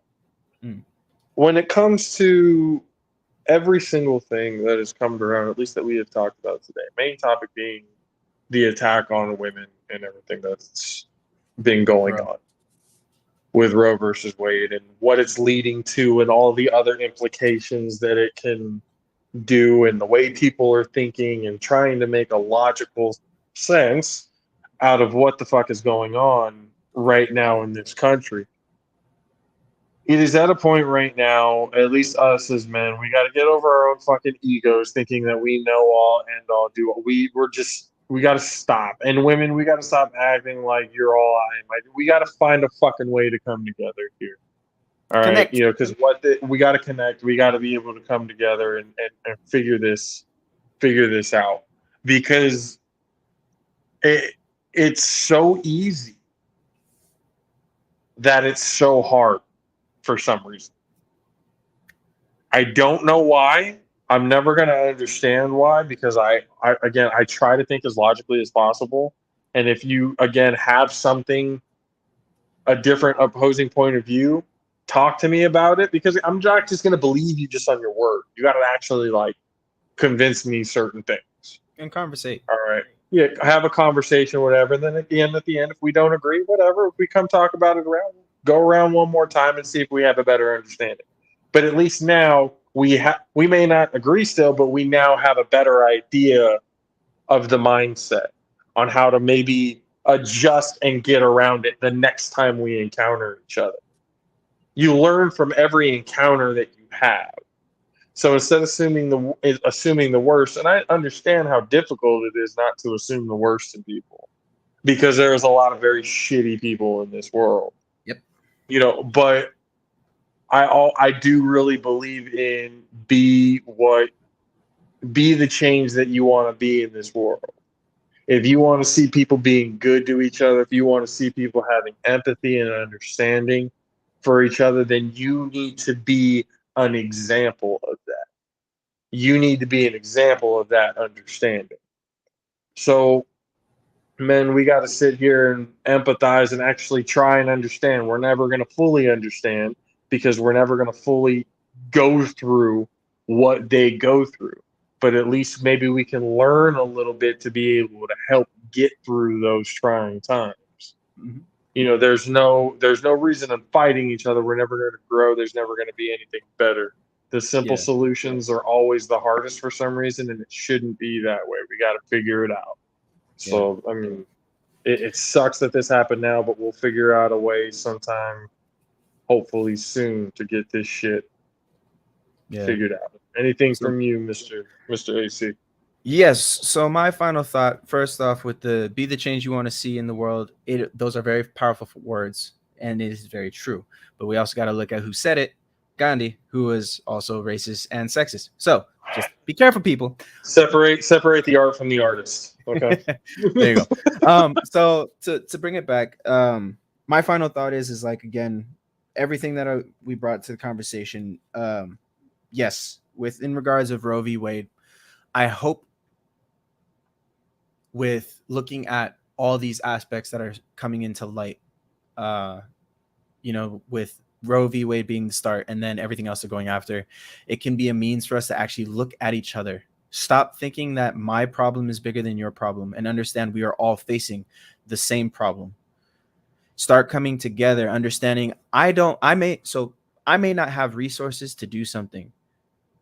And you may not have the confidence to bring your voice out or something like that. Just as an example, let's come together. Your resources, my voice, bring them together so our voice can be louder and can reach farther. No, not like R. Kelly. R. Kelly, we ain't gonna talk about him, but get out. But the thing is, I do believe the conversation still needs to be had. For me personally, what I would want to achieve from this definitely is, to still have a conversation on things, anything that we talk about. If you feel like there's some misinformation, talk with us. Like JP said, talk with us so we can understand, we can learn, and then we can identify where our points of view were coming from, and understand we don't mean malice. We're not trying to harm you. No, so not at all. Talk with us.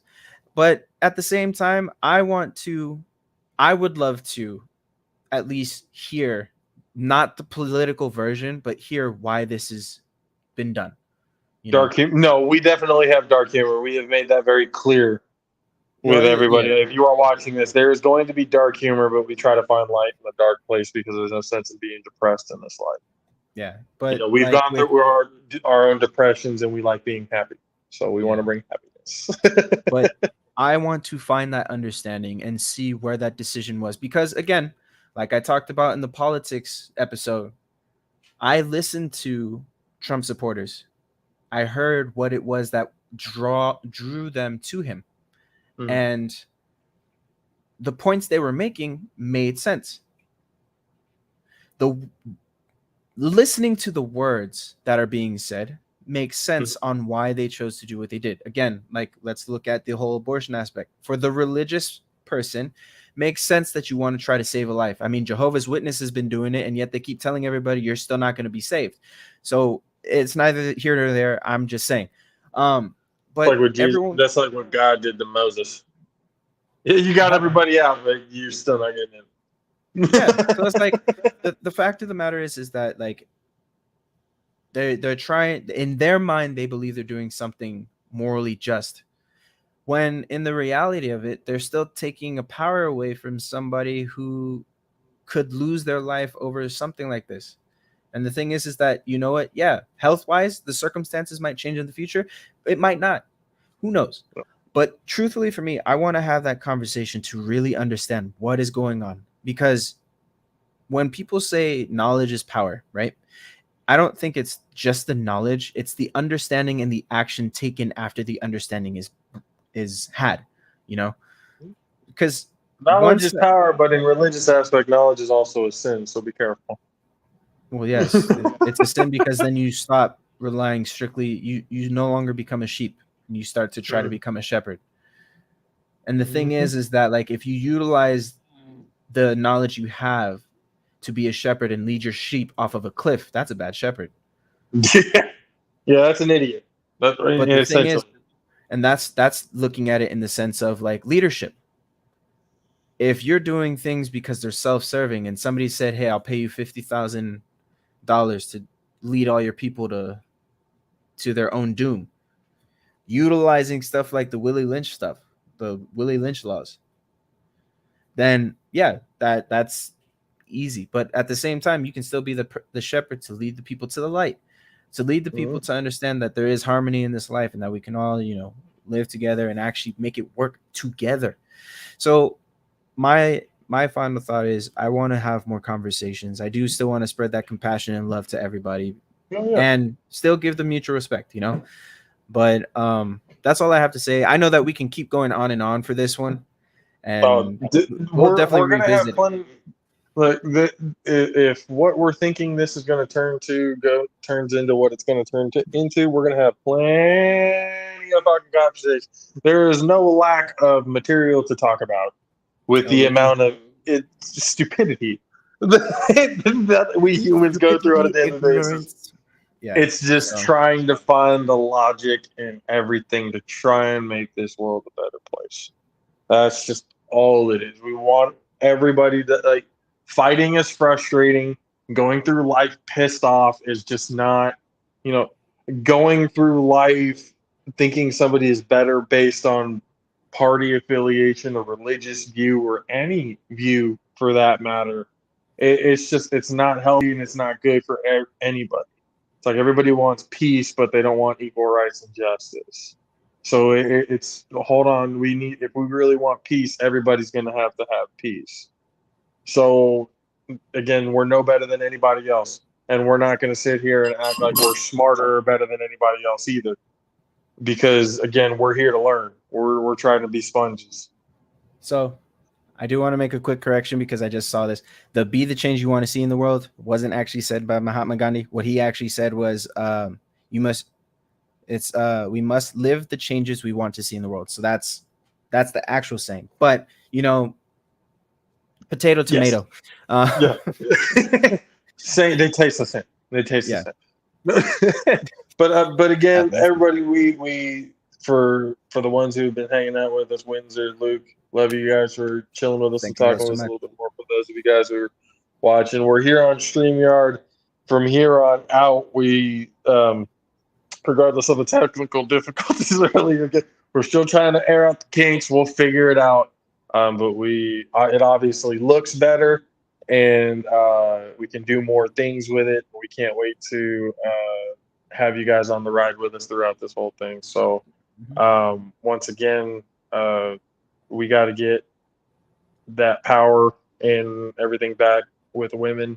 We got to give them their rights. We all got to be equal. We all got to do the right thing. So everybody love each other.